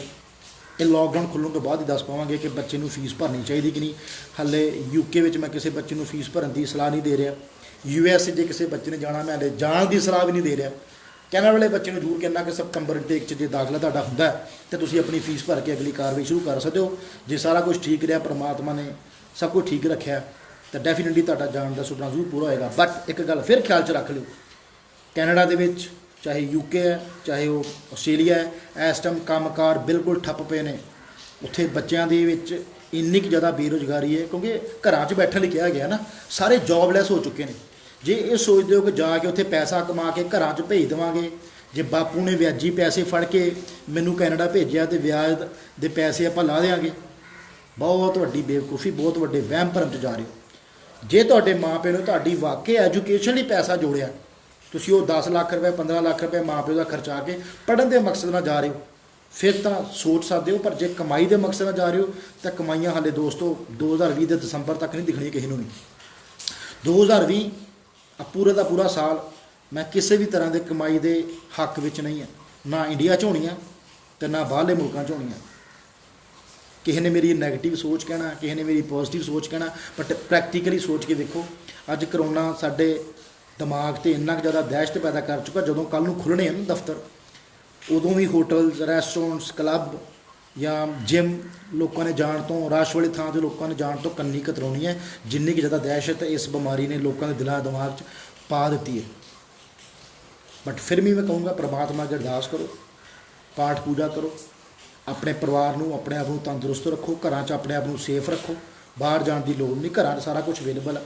ਇੰਟਰਨੈਟ ਦੇ ਜ਼ਰੀਏ ਤੁਸੀਂ ਕਿਸੇ ਦੇ ਨਾਲ ਵੀ ਕੋਈ ਵੀ ਗੱਲਬਾਤ ਕਰਕੇ ਆਪਣੇ ਮਨ ਨੂੰ ਹੌਸਲਾ ਦੇ ਸਕਦੇ ਹੋ। ਜੇ ਹੌਸਲਾ ਲੈਣਾ ਹੋਵੇ ਤਾਂ ਇਹ ਇੱਥੋਂ ਹੌਸਲਾ ਲਿਆ ਜਾ ਸਕਦਾ ਨਾ ਕਿ ਅਮਰੀਕਾ ਐਡੀ ਵੱਡੀ ਵਰਲਡ ਪਾਵਰ, ਜਿਹਦੀ ਆਬਾਦੀ ਦੁਨੀਆ ਤੋਂ ਇੰਡੀਆ ਦੇ ਚੌਥਾ ਹਿੱਸਾ ਵੀ ਨਹੀਂ ਗੀ, ਅੱਜ ਉਹਦੇ ਮੌਤਾਂ ਦੀ ਗਿਣਤੀ ਵੇਖੋ ਅਤੇ ਕੇਸਾਂ ਦੀ ਗਿਣਤੀ ਵੇਖੋ, ਉਹਦੇ ਮੁਕਾਬਲੇ ਜੇ ਵੇਖਿਆ ਜਾਵੇ ਹਿੰਦੁਸਤਾਨ ਬਹੁਤ ਵਧੀਆ ਹੈ। ਅਤੇ ਜੇ ਮੈਂ ਇਹ ਸੋਚ ਨਾਲ ਗੱਲ ਕਰਾਂ ਫਿਰ ਤਾਂ ਕਿਸੇ ਬੱਚੇ ਨੂੰ ਬਾਹਰ ਜਾਣਾ ਚਾਹੀਦਾ ਨਹੀਂ। ਸਭ ਤੋਂ ਵੱਡੀ ਇਸ ਟਾਈਮ ਜੇ ਹੈਲਥ ਵਾਈਜ਼ ਦੇਖਿਆ ਜਾਵੇ, ਬਿਮਾਰੀ 'ਤੇ ਕੰਟਰੋਲ ਪਾਉਣ ਵਾਲੀ ਵੇਖਿਆ ਜਾਵੇ ਤਾਂ ਇੰਡੀਆ ਸਭ ਤੋਂ ਨੰਬਰ 1 ਹੈ। ਬਟ ਆਪਾਂ ਲੋਕਾਂ ਨੇ ਨਹੀਂ ਸੋਚਣਾ ਆਪਾਂ ਨੂੰ ਬਾਹਰ ਜਾ ਕੇ ਹੀ ਚੈਨ ਮਿਲਣਾ। ਮੈਂ ਹਮੇਸ਼ਾ ਬਥੇਰੀਆਂ ਵੀਡੀਓ 'ਚ ਕਿਹਾ ਵੀ ਬਾਹਰ ਨਾ ਜਾਓ, ਬਾਹਰ ਨਾ ਜਾਓ। ਕਿਸੇ ਨੇ ਉਸ ਵੀਡੀਓ ਨੂੰ ਨਹੀਂ ਸਰਾਇਆ ਕਿ ਇੱਥੇ ਰਾਹੀ ਨੇ ਬੋਲਿਆ ਸੀ ਵੀ ਬਾਹਰ ਨਾ ਜਾਓ, ਇੰਡੀਆ ਬਥੇਰਾ ਕੁਛ ਹੈ। ਪਰ ਜਦੋਂ ਅਸੀਂ ਔਨਲਾਈਨ ਅਪਲਾਈ ਕਰਨ ਦੀ ਗੱਲ ਕੀਤੀ, ਕੁਛ ਕੁ ਲੋਕਾਂ ਨੂੰ ਮਿਰਚਾਂ ਜ਼ਰੂਰ ਲੱਗੀਆਂ, ਉਹਦੇ ਕਿਹਾ ਕਿ ਔਨਲਾਈਨ ਅਪਲਾਈ ਕਰਨਾ ਗਲਤ ਹੈ। ਐਨੀਵੇਜ਼ ਮੇਰਾ ਕਿਸੇ ਨਾਲ ਕੋਈ ਗੁੱਸਾ ਗਿਲਾ ਨਹੀਂ, ਸਾਰਿਆਂ ਨੂੰ ਰੱਬ ਨੇ ਚੰਗੀ ਸਮੱਤ ਬੁੱਧੀ ਬਖਸ਼ੀ ਆ, ਆਪਣੇ ਆਪਣੇ ਤਰੀਕੇ ਨਾਲ ਜੋ ਕੰਮ ਕਰਦਾ ਕਰੀ ਜਾਣ। ਜਿੰਨੀ ਕੁ ਮੇਰੇ ਕੋਲ ਸਮੱਤ ਹੈ, ਜਿੰਨੀ ਕੁ ਮੇਰੇ ਕੋਲ ਬੁੱਧੀ ਹੈ, ਤਜਰਬਾ ਹੈ, ਮੈਂ ਆਪਣੀ ਗੱਲ ਕਰਾਂਗਾ। ਹਰ ਇੱਕ ਨੇ ਆਪਣੀ ਗੱਲ ਕਰਨੀ, ਡੈਮੋਕ੍ਰੇਟਿਕ ਕੰਟਰੀ 'ਚ ਬੈਠੇ ਹਰ ਇੱਕ ਨੂੰ ਆਪਣੀ ਗੱਲ ਕਹਿਣ ਦਾ ਪੂਰਾ ਹੱਕ ਹੈ। ਸੋ ਤੁਹਾਨੂੰ ਮੇਰੀਆਂ ਗੱਲਾਂ ਚੰਗੀਆਂ ਲੱਗਦੀਆਂ ਤਾਂ ਸ਼ੇਅਰ ਜ਼ਰੂਰ ਕਰ ਦਿਓ। ਬਟ ਕੈਨੇਡਾ ਸਭ ਤੋਂ ਪਹਿਲਾਂ ਬਾਕੀ ਮੁਲਕਾਂ ਦੇ ਮੁਕਾਬਲੇ ਇੰਟਰਨੈਸ਼ਨਲ ਸਟੂਡੈਂਟ ਨੂੰ ਰਸਤੇ ਖੋਲ੍ਹਣ ਦੀ ਉਮੀਦ ਮੇਰੀ ਬਾਕੀ ਕੰਟਰੀ ਮੁਕਾਬਲੇ ਜ਼ਿਆਦਾ ਹੈ। ਇਹ ਮੇਰਾ ਆਪਣਾ ਤਜਰਬਾ ਕਹਿੰਦਾ। ਜੇ ਮੈਂ ਆਸਟ੍ਰੇਲੀਆ ਦੀ ਗੱਲ ਕਰਾਂ ਤਾਂ ਮੈਨੂੰ ਲੱਗਦਾ ਨਹੀਂ ਕਿ ਸਤੰਬਰ ਦਾ ਬੈਚ ਹੋ ਪਾਏਗਾ ਪੋਸੀਬਲ, ਕਾਫੀ ਮੁਸ਼ਕਿਲ ਹੈ। US ਤਾਂ ਖੈਰ ਭੁੱਲ ਹੀ ਜਾਓ, ਯੂਰਪ ਦੀਆਂ ਬਹੁਤੀਆਂ ਕੰਟਰੀਆਂ ਨੇ ਤਾਂ ਹਾਲੇ ਦਰਵਾਜ਼ੇ ਨਹੀਂ ਖੋਲ੍ਹਣੇ, ਕਿਉਂਕਿ ਬਹੁਤ ਵੱਡੀ ਗਿਣਤੀ 'ਚ ਇਸ ਬਿਮਾਰੀ ਨੇ, ਮਹਾਮਾਰੀ ਨੇ ਉੱਥੇ ਨੁਕਸਾਨ ਕੀਤਾ। ਸੋ ਕੇਵਲ ਇੱਕ ਕੈਨੇਡਾ ਇੱਕ ਇਹੋ ਜਿਹਾ ਮੁਲਕ, ਅੱਜ ਕੈਨੇਡਾ ਵਿੱਚ ਮੇਰੇ ਬੱਚਿਆਂ ਨਾਲ ਗੱਲ ਹੋ ਰਹੀ ਸੀ ਜਿਹੜੇ ਸਟੂਡੈਂਟ ਨੇ 3 ਨੰਬਰ 'ਤੇ ਕੰਮ ਆਪਣਾ ਕੀਤਾ, ਟੈਕਸ ਭਰੇ ਨੇ, ਸਾਰੇ ਬੱਚਿਆਂ ਨੂੰ $2,000 ਸਰਕਾਰ ਨੇ ਉਹਨਾਂ ਦੇ ਅਕਾਊਂਟ 'ਚ ਪਾ ਦਿੱਤਾ। ਬੜੀ ਵੱਡੀ ਗੱਲ ਹੈ। ਮੈਂ ਐਵਰੇਜ ਬੇਸ 'ਤੇ ਗੱਲ ਕਰਾਂ, ਬੱਚਾ ਜਿਹੜਾ ਸ਼ੇਅਰਿੰਗ ਅਪਾਰਟਮੈਂਟ 'ਚ ਰਹਿੰਦਾ ਨਾ, ਉਹਦਾ ਮਹੀਨੇ ਦਾ $800 ਤੋਂ ਲੈ ਕੇ $1,000 ਤੋਂ ਉੱਪਰ ਖਰਚਾ ਨਿਗਾ। ਜੇ ਇੱਕ ਅਪਾਰਟਮੈਂਟ 'ਚ 4 ਜਣੇ ਰਲ ਕੇ ਰਹਿ ਰਹੇ ਆ, $1,000 ਦੀ ਕਿਰਾਇਆ ਤਾਂ ਵੀ $250-250 ਕਿਰਾਇਆ ਆਉਂਦਾ, ਅਤੇ $200-250 ਗਰੋਸਰੀ ਦਾ ਖਰਚਾ ਆਉਂਦਾ ਮਹੀਨੇ ਦਾ। ਕੁੱਲ ਮਿਲਾ ਕੇ $500-600 ਬਣਦਾ। $200 ਟਰੈਵਲਿੰਗ ਦਾ ਪੈਂਦਾ ਸੀ, ਹੁਣ ਤਾਂ ਟਰੈਵਲਿੰਗ ਵੈਸੇ ਬੰਦ ਹੋਈ ਪਈ ਹੈ। ਸੋ $500 ਤੋਂ $700 ਤੋਂ ਵੱਧ ਖਰਚਾ ਨਹੀਂ ਹੈਗਾ ਇੱਕ ਬੱਚੇ ਦਾ ਕੈਨੇਡਾ 'ਚ ਰਹਿਣ ਦਾ, ਖਾਣ ਪੀਣ ਦਾ। ਸਰਕਾਰ ਨੇ $2,000 ਸਟੂਡੈਂਟਸ ਦੇ ਖਾਤੇ 'ਚ ਪਾ ਦਿੱਤਾ। ਮੈਂ PR ਦੀ ਜਾਂ ਜਿਹੜੇ ਲੋਕ ਉੱਥੇ ਸਿਟੀਜ਼ਨ ਉਹਨਾਂ ਦੀ ਤਾਂ ਗੱਲ ਨਹੀਂ ਕਰਦਾ ਨਾਲੇ, ਇੱਕ ਇੰਟਰਨੈਸ਼ਨਲ ਵਿਦਿਆਰਥੀ ਜਿਹੜਾ ਕਿਸੇ ਹੋਰ ਮੁਲਕ ਦਾ ਹਿੱਸਾ ਹੈ, ਇੱਕ ਕੈਨੇਡਾ ਨੇ ਹਿੰਦੁਸਤਾਨ ਤੋਂ ਗਏ ਬੱਚੇ ਦੇ ਅਕਾਊਂਟ ਵਿੱਚ ਵੀ $2,000 ਪਾ ਦਿੱਤਾ, ਜਿਹੜਾ ਕਿ ਕੈਨੇਡਾ ਦਾ ਨਾਗਰਿਕ ਨਹੀਂ ਹੈ। ਇਹ ਦਰਿਆਦਿਲੀ ਹੈ ਕੈਨੇਡਾ ਸਰਕਾਰ ਦੀ ਇੰਟਰਨੈਸ਼ਨਲ ਵਿਦਿਆਰਥੀ ਦੇ ਪ੍ਰਤੀ। ਜੇ ਮੈਂ ਓਵਰਸੀਜ਼ ਸਟੂਡੈਂਟ ਦੀ ਗੱਲ ਕਰਾਂ ਤਾਂ ਤਕਰੀਬਨ 35 ਤੋਂ 55% ਰੈਵਨਿਊ ਇੰਟਰਨੈਸ਼ਨਲ ਸਟੂਡੈਂਟਸ ਕੋਲੋਂ ਆਉਂਦਾ ਹੈ। ਇੱਕ ਸਰਕਾਰੀਆਂ ਯੂਨੀਵਰਸਿਟੀ ਕਾਲਜਾਂ ਨੂੰ, ਚਾਹੇ UK ਦੀਆਂ ਯੂਨੀਵਰਸਿਟੀ ਨੇ, ਚਾਹੇ ਆਸਟ੍ਰੇਲੀਆ ਦੀ ਨੇ, ਚਾਹੇ ਕੈਨੇਡਾ ਦੀਆਂ ਨੇ, 35 ਤੋਂ 55% ਟੋਟਲ ਰੈਵਨਿਊ ਦਾ ਹਿੱਸਾ ਇੰਟਰਨੈਸ਼ਨਲ ਵਿਦਿਆਰਥੀਆਂ, ਇੰਟਰਨੈਸ਼ਨਲ ਸਟੂਡੈਂਟਸ ਤੋਂ ਮਿਲਦਾ। ਜੇ ਮੈਂ ਪ੍ਰਾਈਵੇਟ ਕਾਲਜ ਦੀ ਗੱਲ ਕਰਾਂ ਜਾਂ ਪ੍ਰਾਈਵੇਟ ਯੂਨੀਵਰਸਿਟੀ ਦੀ ਗੱਲ ਕਰਾਂ ਤਾਂ 80% ਰੈਵਨਿਊ ਕੇਵਲ ਇੰਟਰਨੈਸ਼ਨਲ ਸਟੂਡੈਂਟਸ ਤੋਂ ਆਉਂਦਾ। ਸੋਚੋ ਇੰਨਾ ਵੱਡਾ ਹਿੱਸਾ, ਇੰਨਾ ਵੱਡਾ ਰੈਵਨਿਊ ਦਾ ਹਿੱਸਾ ਜਦੋਂ ਇੰਟਰਨੈਸ਼ਨਲ ਸਟੂਡੈਂਟ ਤੋਂ ਆਉਂਦਾ ਹੋਵੇ ਤਾਂ ਕਿਵੇਂ ਯੂਨੀਵਰਸਿਟੀ ਕਾਲਜਸ ਇੱਕ ਇੰਟਰਨੈਸ਼ਨਲ ਬੱਚੇ ਨੂੰ ਆਉਣ ਤੋਂ ਮਨਾ ਕਰ ਸਕਦੇ ਹਨ? ਕਦੇ ਮਨਾ ਨਹੀਂ ਹੋਇਆ, ਨਾ ਮਨਾ ਹੋਣਾ। ਬਟ ਇਸ ਟਾਈਮ ਇਸ ਮਾੜੀ ਘੜੀ 'ਚ ਥੋੜ੍ਹਾ ਜਿਹਾ ਠਰਮੇ ਨਾਲ, ਪੇਸ਼ੈਂਸ ਨਾਲ, ਸਬਰ ਨਾਲ ਚੱਲਣ ਦੀ ਲੋੜ ਹੈ। ਮੈਂ ਫਿਰ ਰਿਪੀਟ ਕਰਦੇ ਹਾਂ, ਜਾਨ ਹੈ ਅਤੇ ਜਹਾਨ ਹੈ। ਪਹਿਲਾਂ ਆਪਣੇ ਆਪ ਸੁਰੱਖਿਅਤ ਰੱਖੋ, ਆਪਣੇ ਪਰਿਵਾਰਾਂ ਨੂੰ ਸੁਰੱਖਿਅਤ ਰੱਖੋ, ਜਾਨ ਦੀ ਅਰਦਾਸ ਮੰਗੋ, ਜਾਨ ਦੀ ਦੁਆ ਕਰੋ, ਤੁਹਾਡੀ ਪ੍ਰਮਾਤਮਾ ਲੰਬੀ ਉਮਰ ਕਰੇ। ਉਸ ਤੋਂ ਬਾਅਦ ਸਾਰੇ ਮੁਲਕ ਖੁੱਲ੍ਹੇ ਨੇ, ਕਿਸੇ ਨੇ ਬੰਦ ਨਹੀਂ ਕਰਨਾ। ਸਾਰੇ ਮੁਲਕਾਂ ਨੂੰ ਪਤਾ ਵੀ ਇਸ ਔਖੀ ਘੜੀ 'ਚ ਦੁਨੀਆ ਦੇ ਸਾਰੇ ਮੁਲਕ ਪ੍ਰਭਾਵਿਤ ਹੈ। ਬੱਚਿਆਂ ਨੂੰ ਲੱਗਦਾ ਕਿ ਮੈਂ ਪੜ੍ਹਾਈ 'ਚ ਗੈਪ ਪੈ ਜਾਏਗਾ, ਮੇਰਾ ਫਲਾਣ ਹੋ ਜੂ, ਮੇਰਾ ਠੀਕ ਹੋ ਜੂ, ਕੁਛ ਨਹੀਂ ਹੋਣਾ। ਹੋ ਸਕਦਾ ਕਿ ਬਹੁਤ ਸਾਰੀਆਂ ਸ਼ਰਤਾਂ ਨਰਮ ਹੋ ਜਾਣ। ਐਗਜ਼ਾਮਪਲ ਦੇ ਕੇ ਸਮਝਾਉਣਾ, ਅੱਜ ਐਗਜ਼ਾਮਪਲ ਹੈ ਕਿ ਕੈਨੇਡਾ ਵਿੱਚ 6 ਬੈਂਡ ਈਚ SDS ਕੈਟਾਗਰੀ ਚਾਹੀਦੇ ਨੇ। ਹੋ ਸਕਦਾ ਕੱਲ੍ਹ ਨੂੰ 6 ਬੈਂਡ ਓਵਰਆਲ ਕਰਤੇ ਜਾਣ SDS ਵਿੱਚ ਵੀ। ਹੋ ਸਕਦਾ ਪ੍ਰਾਈਵੇਟ ਕਾਲਜ 5.5 ਬੈਂਡ 'ਤੇ ਵੀ ਦਾਖਲਾ ਦੇਣ ਲੱਪਣ। ਹੋ ਸਕਦਾ ਆਸਟ੍ਰੇਲੀਆ ਵੀ IELTS ਦੀ ਰਿਕੁਆਇਰਮੈਂਟ ਘਟਾ ਦੇਵੇ। ਸੋ ਕਿਤੇ ਨਾ ਕਿਤੇ ਸ਼ਰਤਾਂ ਨਰਮ ਹੋਣ ਦੀ ਸੰਭਾਵਨਾ ਜ਼ਰੂਰ ਨੇ 2021 ਦੇ ਵਿੱਚ। ਇਹ ਮੇਰਾ ਆਪਣਾ ਤਜਰਬਾ ਕਹਿੰਦਾ ਹੈ, ਬਾਕੀ ਆਉਣ ਵਾਲੇ ਸਮੇਂ ਦੀਆਂ ਸਰਕਾਰਾਂ ਦੇ ਜਿਹੜੇ ਡਿਸੀਜ਼ਨ ਨੇ ਉਹ ਦੱਸ ਦੇਣਗੇ। ਸੋ ਇਸ ਲਾਈਵ ਸੈਸ਼ਨ ਦਾ ਮੇਰਾ ਮਕਸਦ ਇਹ ਸੀਗਾ ਕਿ ਘਰਾਂ 'ਚ ਰਹੋ, ਸੁਰੱਖਿਅਤ ਰਹੋ, ਪੋਜ਼ਿਟਿਵ ਰਹੋ। ਦੁਨੀਆ ਨਹੀਂ ਮੁੱਕਦੀ, ਇੰਨਾ ਕੁ ਮੈਨੂੰ ਵਿਸ਼ਵਾਸ ਹੈ। ਮੈਂ ਬੜਾ ਪੋਜ਼ਿਟਿਵ ਬੰਦਾ ਜੀ, ਬੜੀ ਪੋਜ਼ਿਟਿਵ ਸੋਚ ਦਾ ਮਾਲਕ ਹਾਂ ਮੈਂ। ਦੁਨੀਆ ਨਹੀਂ ਮੁੱਕਦੀ ਹਾਲੇ। ਪਰਮਾਤਮਾ ਦੇ ਉੱਤੇ ਭਰੋਸਾ ਰੱਖੋ, ਘਰਾਂ 'ਚ ਰਹੋ, ਪਾਠ ਪੂਜਾ ਕਰੋ, ਆਪਣੇ ਆਪ ਨੂੰ ਪੋਜ਼ਿਟਿਵ ਚੀਜ਼ਾਂ 'ਚ ਸੋਚਣ ਵਾਲੇ ਪਾਸੇ ਲਾਓ, ਅਗਲੇ ਲੈਵਲ 'ਤੇ ਸੋਚਣ ਪਾਸੇ ਲਾਓ। ਅੱਜ ਜਿਨ੍ਹਾਂ ਬੱਚਿਆਂ ਦੀ ਇੰਗਲਿਸ਼ ਵੀਕ ਹੈ, ਆਇਲਟਸ ਦੇ ਬੈਂਡ ਘੱਟ ਹੈ, ਬੇਸ਼ੱਕ ਆਇਲਟਸ ਦੇ ਪੇਪਰ ਨਹੀਂ ਹੋ ਰਹੇ, ਘਰੇ ਬੈਠ ਕੇ ਤੁਹਾਡੇ ਕੋਲ ਸਾਰਾ ਮਟੀਰੀਅਲ ਪਿਆ, ਘਰੇ ਬੈਠ ਕੇ ਆਪਣੇ ਉਸ ਵੀਕ ਮੋਡਿਊਲ 'ਤੇ ਮਿਹਨਤ ਕਰੋ। ਬਹੁਤੇ ਬੱਚੇ ਮੈਨੂੰ ਵੇਖਣ 'ਚ ਆਉਂਦੇ ਕਿ ਰੀਡਿੰਗ 'ਚੋਂ 5.5 ਬੈਂਡ ਰਹਿ ਜਾਂਦੇ, ਕੈਨੇਡਾ ਜਾਣ ਲਈ 6 ਬੈਂਡ ਈਚ ਨਹੀਂ ਆ ਪਾਉਂਦੇ। ਰੀਡਿੰਗ ਦੀ ਘਰੇ ਬੈਠ ਕੇ ਪ੍ਰੈਕਟਿਸ ਕਰੋ। ਸਾਡੇ RS ਗਲੋਬਲ ਦਾ ਐਂਡਰੋਇਡ ਐਪ 'ਤੇ ਹੁਣ ਐਪਲ 'ਚ ਵੀ ਅਸੀਂ ਸ਼ੁਰੂ ਕਰਤੀ ਹੈ, ਸਾਡੀ ਆਪਣੀ ਐਪਲੀਕੇਸ਼ਨ ਹੈ। ਤੁਸੀਂ RS ਗਲੋਬਲ ਆਇਲਟਸ ਦੇ ਨਾਂ 'ਤੇ ਐਪਲੀਕੇਸ਼ਨ ਡਾਊਨਲੋਡ ਕਰ ਲਓ। ਐਂਡਰੋਇਡ ਜੇ ਤੁਹਾਡੇ ਕੋਲ ਸਮਾਰਟਫੋਨ ਨੇ ਤਾਂ ਵੀ, ਜੇ ਐਪਲ ਦੇ ਫੋਨ ਨੇ ਤਾਂ ਵੀ ਐਪਲ ਸਟੋਰ 'ਚ ਜਾ ਕੇ ਡਾਊਨਲੋਡ ਕਰੋ। ਘਰੇ ਬੈਠ ਕੇ ਤੁਸੀਂ ਆਇਲਟਸ ਦੇ ਉਹ ਚਾਰੇ ਮੋਡਿਊਲ ਦੇ ਰੀਸੈਂਟ ਤੁਸੀਂ ਉੱਥੇ ਹਿੰਟਸ ਲੈ ਕੇ ਜਾਂ ਨਵੇਂ ਉੱਥੇ ਟਿਪਸ ਲੈ ਕੇ ਘਰੇ ਬੈਠੇ ਆਪਣੀ ਆਇਲਟਸ ਨੂੰ ਇੰਪਰੂਵ ਕਰ ਸਕਦੇ ਹੋ। ਪਰਸਨੈਲਿਟੀ ਡਿਵੈਲਪਮੈਂਟ ਦੇ ਬਥੇਰੀਆਂ online classes free of cost ਤੁਹਾਨੂੰ ਪੜ੍ਹਾਉਂਦੇ ਨੇ। ਕਈ ਕਾਲਜ ਯੂਨੀਵਰਸਿਟੀਜ਼ ਨੇ, ਕਈ ਇਹੋ ਜਿਹੇ ਇੰਸਟੀਚਿਊਟਸ ਨੇ ਫ੍ਰੀ ਆਫ ਕਾਸਟ ਤੁਹਾਨੂੰ ਕਲਾਸਾਂ ਲਵਾ ਰਹੇ ਨੇ ਆਨਲਾਈਨ। ਘਰੇ ਬੈਠ ਕੇ ਆਪਣੀ ਪਰਸਨੈਲਿਟੀ ਡਿਵੈਲਪ ਕਰੋ, ਬੋਲਣ ਦਾ ਤਰੀਕਾ, ਕਮਿਊਨੀਕੇਸ਼ਨ ਸਕਿੱਲਸ ਇੰਪਰੂਵ ਕਰੋ। ਸੋ ਜੇ ਸਮਾਂ ਤੁਹਾਡੇ ਕੋਲ ਬੈਠਿਆ ਰੱਬ ਨੇ ਦਿੱਤਾ ਹੈ ਤਾਂ ਇਹਨੂੰ ਫੇਸਬੁੱਕ 'ਤੇ, YouTube 'ਤੇ ਕਿਸੇ ਦੀ ਵੀਡੀਓ ਵੇਖ ਕੇ ਨੈਗੇਟਿਵ ਕਮੈਂਟ ਪਾਉਣਾ, ਨੈਗੇਟਿਵ ਸੋਚਣਾ, ਉਹਦੀ ਬਜਾਏ ਪੋਜ਼ਿਟਿਵ ਪਾਸੇ ਲਾਉਣ ਦੀ ਕੋਸ਼ਿਸ਼ ਕਰੋ। ਆਪਣੇ ਆਪ 'ਚ ਤਰੱਕੀ, ਆਪਣੇ ਆਪ ਨੂੰ ਹੋਰ, ਆਪਣੀ ਪਰਸਨੈਲਿਟੀ, ਸ਼ਖਸੀਅਤ ਨੂੰ ਨਿਖਾਰਨ ਦੀ ਕੋਸ਼ਿਸ਼ ਕਰੋ। ਕਿਸੇ ਲੋਕਾਂ ਦੇ ਕੰਮ ਆਉਣ ਦੀ ਕੋਸ਼ਿਸ਼ ਕਰੋ। ਮੈਂ ਨਹੀਂ ਕਹਿੰਦਾ ਕਿ ਮੈਂ ਬੜਾ ਦਾਨੀ ਹਾਂ, ਮੈਂ ਪਤਾ ਨਹੀਂ ਕਿੰਨੇ ਕੁ ਲੋਕਾਂ ਨੂੰ ਰਾਸ਼ਨ ਵੰਡਤਾ ਅਤੇ ਫਲਾਣ ਕਰਤਾ, ਮੈਂ ਨਹੀਂ ਦੱਸਦਾ। ਚਲੋ ਫਿਰ ਵੀ ਜਿੰਨੀ ਕੁ ਰੱਬ ਨੇ ਸਮੱਤ ਬਖਸ਼ੀ ਹੈ, ਬੁੱਧੀ ਬਖਸ਼ੀ ਹੈ, ਹਿੰਮਤ ਦਿੱਤੀ ਹੈ, ਕੁਛ ਨਾ ਕੁਛ ਲੋਕਾਂ ਦੇ ਕੰਮ ਆਉਣ ਦੀ ਕੋਸ਼ਿਸ਼ ਕਰਦਾ। ਸੋ ਤੁਸੀਂ ਵੀ ਅਗਰ ਲੋਕਾਂ ਦੇ ਕੰਮ ਆਓਗੇ, ਕਿਸੇ ਦੇ ਦਿਲ 'ਚੋਂ ਦੁਆ ਲਓਗੇ, ਤਾਂ ਮੈਨੂੰ ਲੱਗਦਾ ਕਿ ਸ਼ਾਇਦ ਸਭ ਤੋਂ ਵੱਡਾ ਰੱਬ ਪਾਉਣ ਦੇ ਬਰਾਬਰ ਦੀ ਗੱਲ ਹੈ। ਸੋ ਅੱਜ ਬੱਚੇ ਡਰੇ ਪਏ ਆ ਜੀ, ਮੇਰਾ ਸਤੰਬਰ ਇਨਟੇਕ ਦਾ ਕੀ ਬਣੇਗਾ। ਕੈਨੇਡਾ 'ਚ ਸਤੰਬਰ ਇਨਟੇਕ ਦੀਆਂ ਪੋਸੀਬਿਲਿਟੀਜ਼ ਬਹੁਤ ਜ਼ਿਆਦਾ ਨੇ। ਜਿਹੜੇ ਬੱਚੇ ਮਈ 'ਚ ਰਿਫਿਊਜ਼ ਹੋ ਚੁੱਕੇ, ਜਨਵਰੀ 'ਚ ਰਿਫਿਊਜ਼ ਹੋ ਚੁੱਕੇ ਨੇ, ਮਈ 'ਚ ਨਹੀਂ ਜਾ ਪਾਏ, ਅਰਦਾਸ ਕਰੋ ਕਿ ਸਾਰਾ ਜਿਹੜਾ ਇਹ ਲੋਕਡਾਊਨ ਦਾ ਸਿਸਟਮ ਹੈ ਜਲਦੀ ਖਤਮ ਹੋਵੇ ਅਤੇ ਸਤੰਬਰ ਦੇ ਬੈਚ ਦੇ ਦਾਖਲੇ ਖੁੱਲ੍ਹੇ ਨੇ। ਤੁਸੀਂ ਉੱਥੇ ਜਾ ਕੇ ਦਾਖਲੇ ਆਨਲਾਈਨ ਸਾਡੀ ਵੈਬਸਾਈਟ 'ਤੇ ਜਾ ਕੇ www.rsglobalimigration.com 'ਤੇ ਜਾ ਕੇ ਤੁਸੀਂ ਆਪਣਾ ਫਾਰਮ ਅਪਲੋਡ ਕਰੋਗੇ। ਮੇਰੀ ਜਿਹੜੀ ਟੀਮ ਹੈ ਉਹ ਘਰੇ ਬੈਠੇ ਤੁਹਾਨੂੰ ਵੀਡੀਓ ਕਾਲ ਦੇ ਜ਼ਰੀਏ ਜਾਂ ਟੈਲੀਫੋਨ ਦੇ ਜ਼ਰੀਏ, ਮੋਬਾਈਲ ਫੋਨ ਦੇ ਜ਼ਰੀਏ ਤੁਹਾਨੂੰ ਪ੍ਰੋਪਰ ਕਾਉਂਸਲਿੰਗ ਦੇਗੀ। ਈਦਰ ਯੂ ਆਰ ਐਲੀਜੀਬਲ ਔਰ ਨੋਟ, ਕਿਹੜੇ ਕਾਲਜ ਲਈ, ਕਿਹੜੇ ਕੋਰਸ ਲਈ ਤੁਸੀਂ ਐਲੀਜੀਬਲ ਹੋ, ਕਿਹੜੇ ਬੈਚ ਲਈ ਐਲੀਜੀਬਲ ਹੋ, ਕਿੰਨੀ ਫੀਸ ਸਟਰਕਚਰ ਹੈ, ਕਿਹੜੇ ਕੋਰਸ 'ਚ ਜਾਣ ਦੇ ਕੀ ਬੈਨੀਫਿਟ ਹੋਣਗੇ, ਸਾਰਾ ਸਲਾਹ ਮਸ਼ਵਰਾ ਘਰੇ ਬੈਠੇ ਫੋਨ ਦੇ ਜ਼ਰੀਏ, ਵੀਡੀਓ ਕਾਲ ਦੇ ਜ਼ਰੀਏ ਲਿਆ ਜਾ ਸਕਦਾ। ਮੈਂ ਫੀਸ ਭਰਨ ਦੀ ਗੱਲ ਨਹੀਂ ਕਰ ਰਿਹਾ, ਮੈਂ ਆਨਲਾਈਨ, ਜਦੋਂ ਦਾ ਅਸੀਂ ਆਨਲਾਈਨ ਸਿਸਟਮ ਸ਼ੁਰੂ ਕੀਤਾ ਅਸੀਂ ਆਪਣੀ ਪ੍ਰੋਸੈਸਿੰਗ ਫੀਸ ਹੀ ਬੰਦ ਕਰ ਦਿੱਤੀ ਹੈ। ਸਾਰੇ ਪੈਸੇ, ਆਪਣੀ ਜਿਹੜੀ ਫੀਸ ਹੈ ਸਾਡੀ, ਉਹ ਲੈਣੀ ਵੀਜ਼ਾ ਲੱਗਣ ਤੋਂ ਬਾਅਦ ਹੈ। ਪਹਿਲਾਂ ਅਸੀਂ ਪ੍ਰੋਸੈਸਿੰਗ ਫੀਸ ਲੈਂਦੇ ਸੀ, ਲਾਕਡਾਊਨ ਵਿੱਚ ਉਹ ਵੀ ਬੰਦ ਕਰ ਦਿੱਤੀ।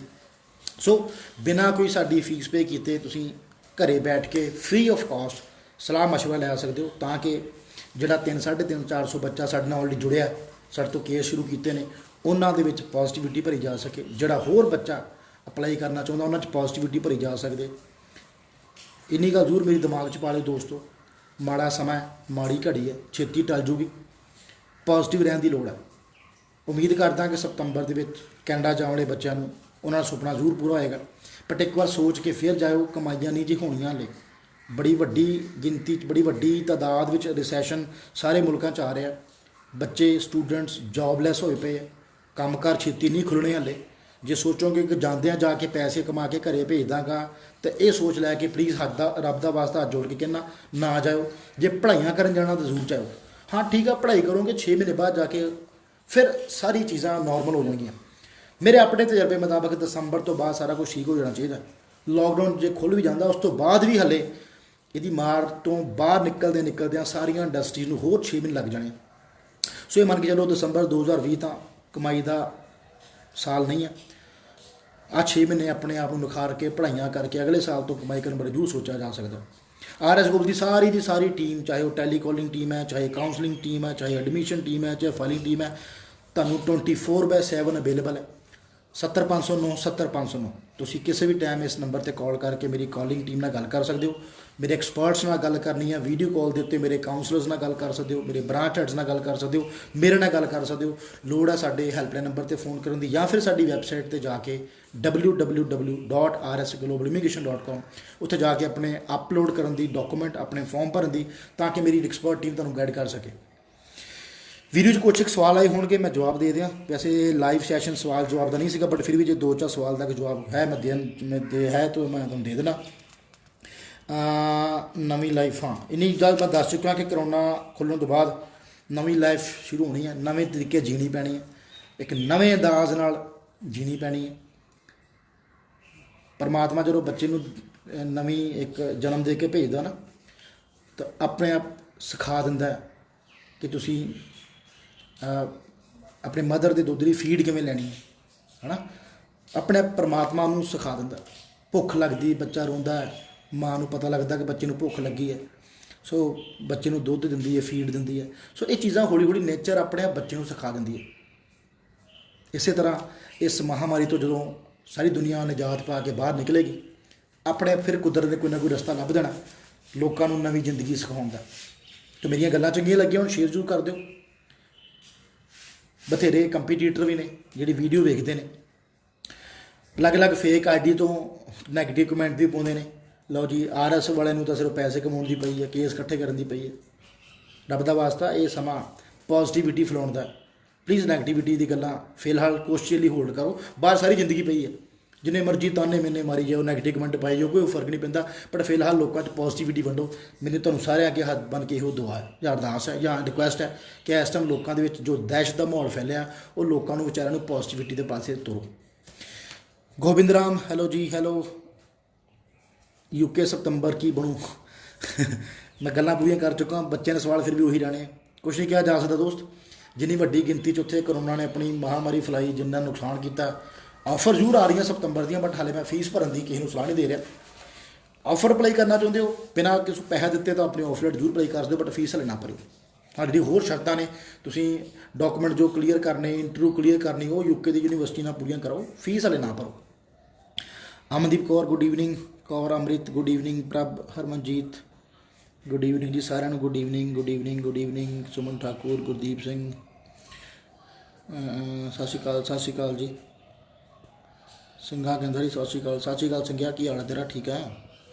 ਸ਼ੂ ਕੈਂਪ ਵਾਲੇ ਨੂੰ ਵੀ ਸਤਿ ਸ਼੍ਰੀ ਅਕਾਲ ਜੀ। ਸਾਰਿਆਂ ਨੂੰ ਧੰਨਵਾਦ ਵੀਡੀਓ ਵੇਖਣ ਲਈ। ਜਿਨ੍ਹਾਂ ਨੇ ਸ਼ੇਅਰ ਕੀਤੀ ਉਹਨਾਂ ਦਾ ਹੋਰ ਜ਼ਿਆਦਾ ਧੰਨਵਾਦ। Good evening Pranav Thakur. ਪ੍ਰਣਵ ਬੇਟਾ ਕੀ ਹਾਲ ਹੈ? ਠੀਕ ਠਾਕ ਹੋ? ਸਿੰਗਾਪੁਰ ਬੈਠਾ ਮੁੰਡਾ। ਤੁਹਾਡੇ ਪੇਰੈਂਟਸ ਦਾ ਫੋਨ ਵੀ ਮੈਨੂੰ ਆਇਆ ਸੀ ਅੱਜ। ਉਮੀਦ ਕਰਦਾ ਤੁਸੀਂ ਸੇਫ ਹੋਵੋਗੇ। ਜੇ ਕਿਸੇ ਚੀਜ਼ ਦੀ ਲੋੜ ਹੈ ਬੇਟਾ ਤਾਂ ਪਲੀਜ਼ ਮੈਨੂੰ ਤੁਸੀਂ ਮੇਰੇ WhatsApp ਨੰਬਰ 'ਤੇ ਕਾਲ ਕਰ ਲਓ। ਮੈਂ ਇਸ ਲਾਈਵ ਤੋਂ ਬਾਅਦ ਤੁਹਾਡੇ ਨਾਲ ਗੱਲ ਕਰ ਲੈਣਾ। ਗੁੱਡ ਈਵਨਿੰਗ, ਸਤਿ ਸ਼੍ਰੀ ਅਕਾਲ। ਗੁੱਡ ਭਾਜੀ, ਸਤਿ ਸ਼੍ਰੀ ਅਕਾਲ ਜੀ, ਸਤਿ ਸ਼੍ਰੀ ਅਕਾਲ। Watching, good evening. Gagandeep Singh Shergill, ਵੀਰ ਜੀ।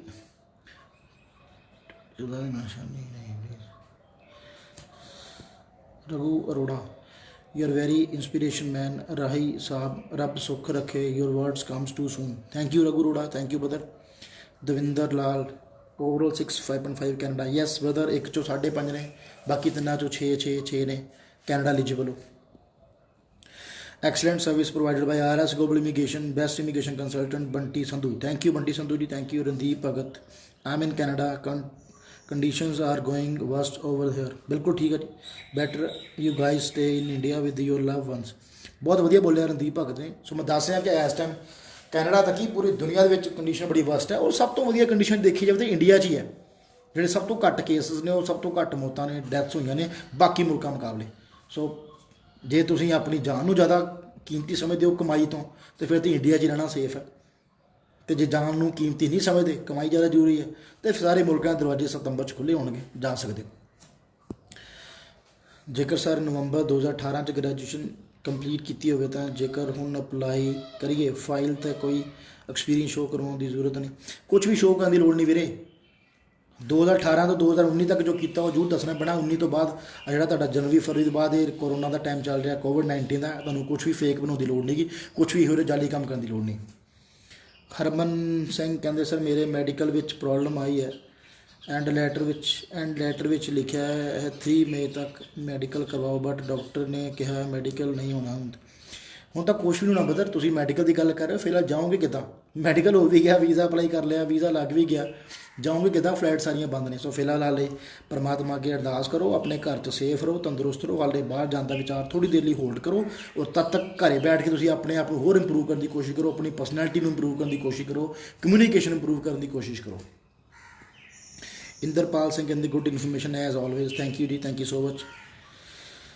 Randeep Bhagat, to boost the economy, I guess Canada is going to distribute more visa.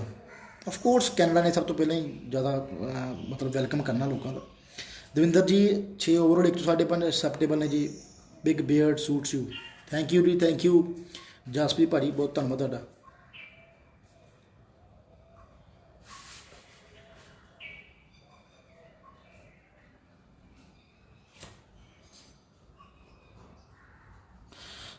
Kamaldeep Singh ji ਦਾ ਕੋਈ ਮੈਸੇਜ ਆਇਆ ਜੀ। ਤੁਸੀਂ ਰਾਈ ਸਾਹਿਬ ਤੁਸੀਂ ਵਧੀਆ ਗੱਲਾਂ ਕਰ ਰਹੇ ਹੋ, ਵਧੀਆ ਇਨਸਾਨ ਹੋ, ਇਹੋ ਜਿਹੀਆਂ ਗੱਲਾਂ ਕਰ ਸਕਦੇ, ਵਧੀਆ ਇਨਸਾਨ ਇਹੋ ਜਿਹੀਆਂ ਗੱਲਾਂ ਕਰ ਸਕਦਾ ਹੈ। ਪਿੱਛੇ ਜੇ ਜਿਸ ਤਰ੍ਹਾਂ ਤੁਸੀਂ ਰਾਸ਼ਨ ਗਰੀਬਾਂ ਤੇ ਲੋੜਵੰਦਾਂ ਵਿੱਚ ਵੰਡ ਰਹੇ ਸੀ, ਪਰ ਆਪਣੀ ਫਰਮ ਨੂੰ ਅੱਗੇ ਕਰਕੇ ਇਹ ਸਭ ਕਰ ਰਹੇ ਸੀ, ਉਹ ਮੈਨੂੰ ਇੱਕ ਮਸ਼ਹੂਰੀ ਲੱਗਿਆ ਤੇ ਮੈਂ ਤੁਹਾਡੀ ਨੁਕਤਾਚੀਨੀ ਵੀ ਕੀਤੀ, ਕਿਉਂਕਿ ਤੁਹਾਡੇ ਵਰਗੇ ਇਨਸਾਨ ਤੋਂ ਅਸੀਂ ਇਹ ਉਮੀਦ ਨਹੀਂ ਕਰਦੇ ਕਿ ਇਹ ਸਭ ਕਰੋ। ਇਹ ਕੰਮ ਲੀਡਰ ਕਰਦੇ ਚੰਗੇ ਲੱਗਦੇ ਨੇ, ਤੁਹਾਡੇ ਵਰਗੇ ਚੰਗੇ ਵਿਚਾਰਾਂ ਵਾਲੇ ਨਹੀਂ। ਮੈਨੂੰ ਨਹੀਂ ਪਤਾ ਇਹ ਸਲਾਹ ਤੁਹਾਨੂੰ ਕਿਸ ਨੇ ਦਿੱਤੀ। ਤੁਹਾਡੇ ਇਸ ਕੰਮ ਦੇ ਨੁਕਤਾਚੀਨੀ ਮੇਰੇ ਤੋਂ ਇਲਾਵਾ ਵੀ ਕਈਆਂ ਨੇ ਕੀਤੀ, ਜਿਨ੍ਹਾਂ ਨੇ ਕਮੈਂਟਸ ਤੁਸੀਂ ਢਾ ਦਿੱਤੇ। ਵਾਹਿਗੁਰੂ ਤੁਹਾਡੇ ਤੇ ਮਿਹਰ ਕਰੇ ਤੇ ਰੱਬ ਕਰੇ ਤੁਸੀਂ ਹੋਰ ਵੀ ਤਰੱਕੀ ਕਰੋ। ਥੈਂਕ ਯੂ ਜੀ।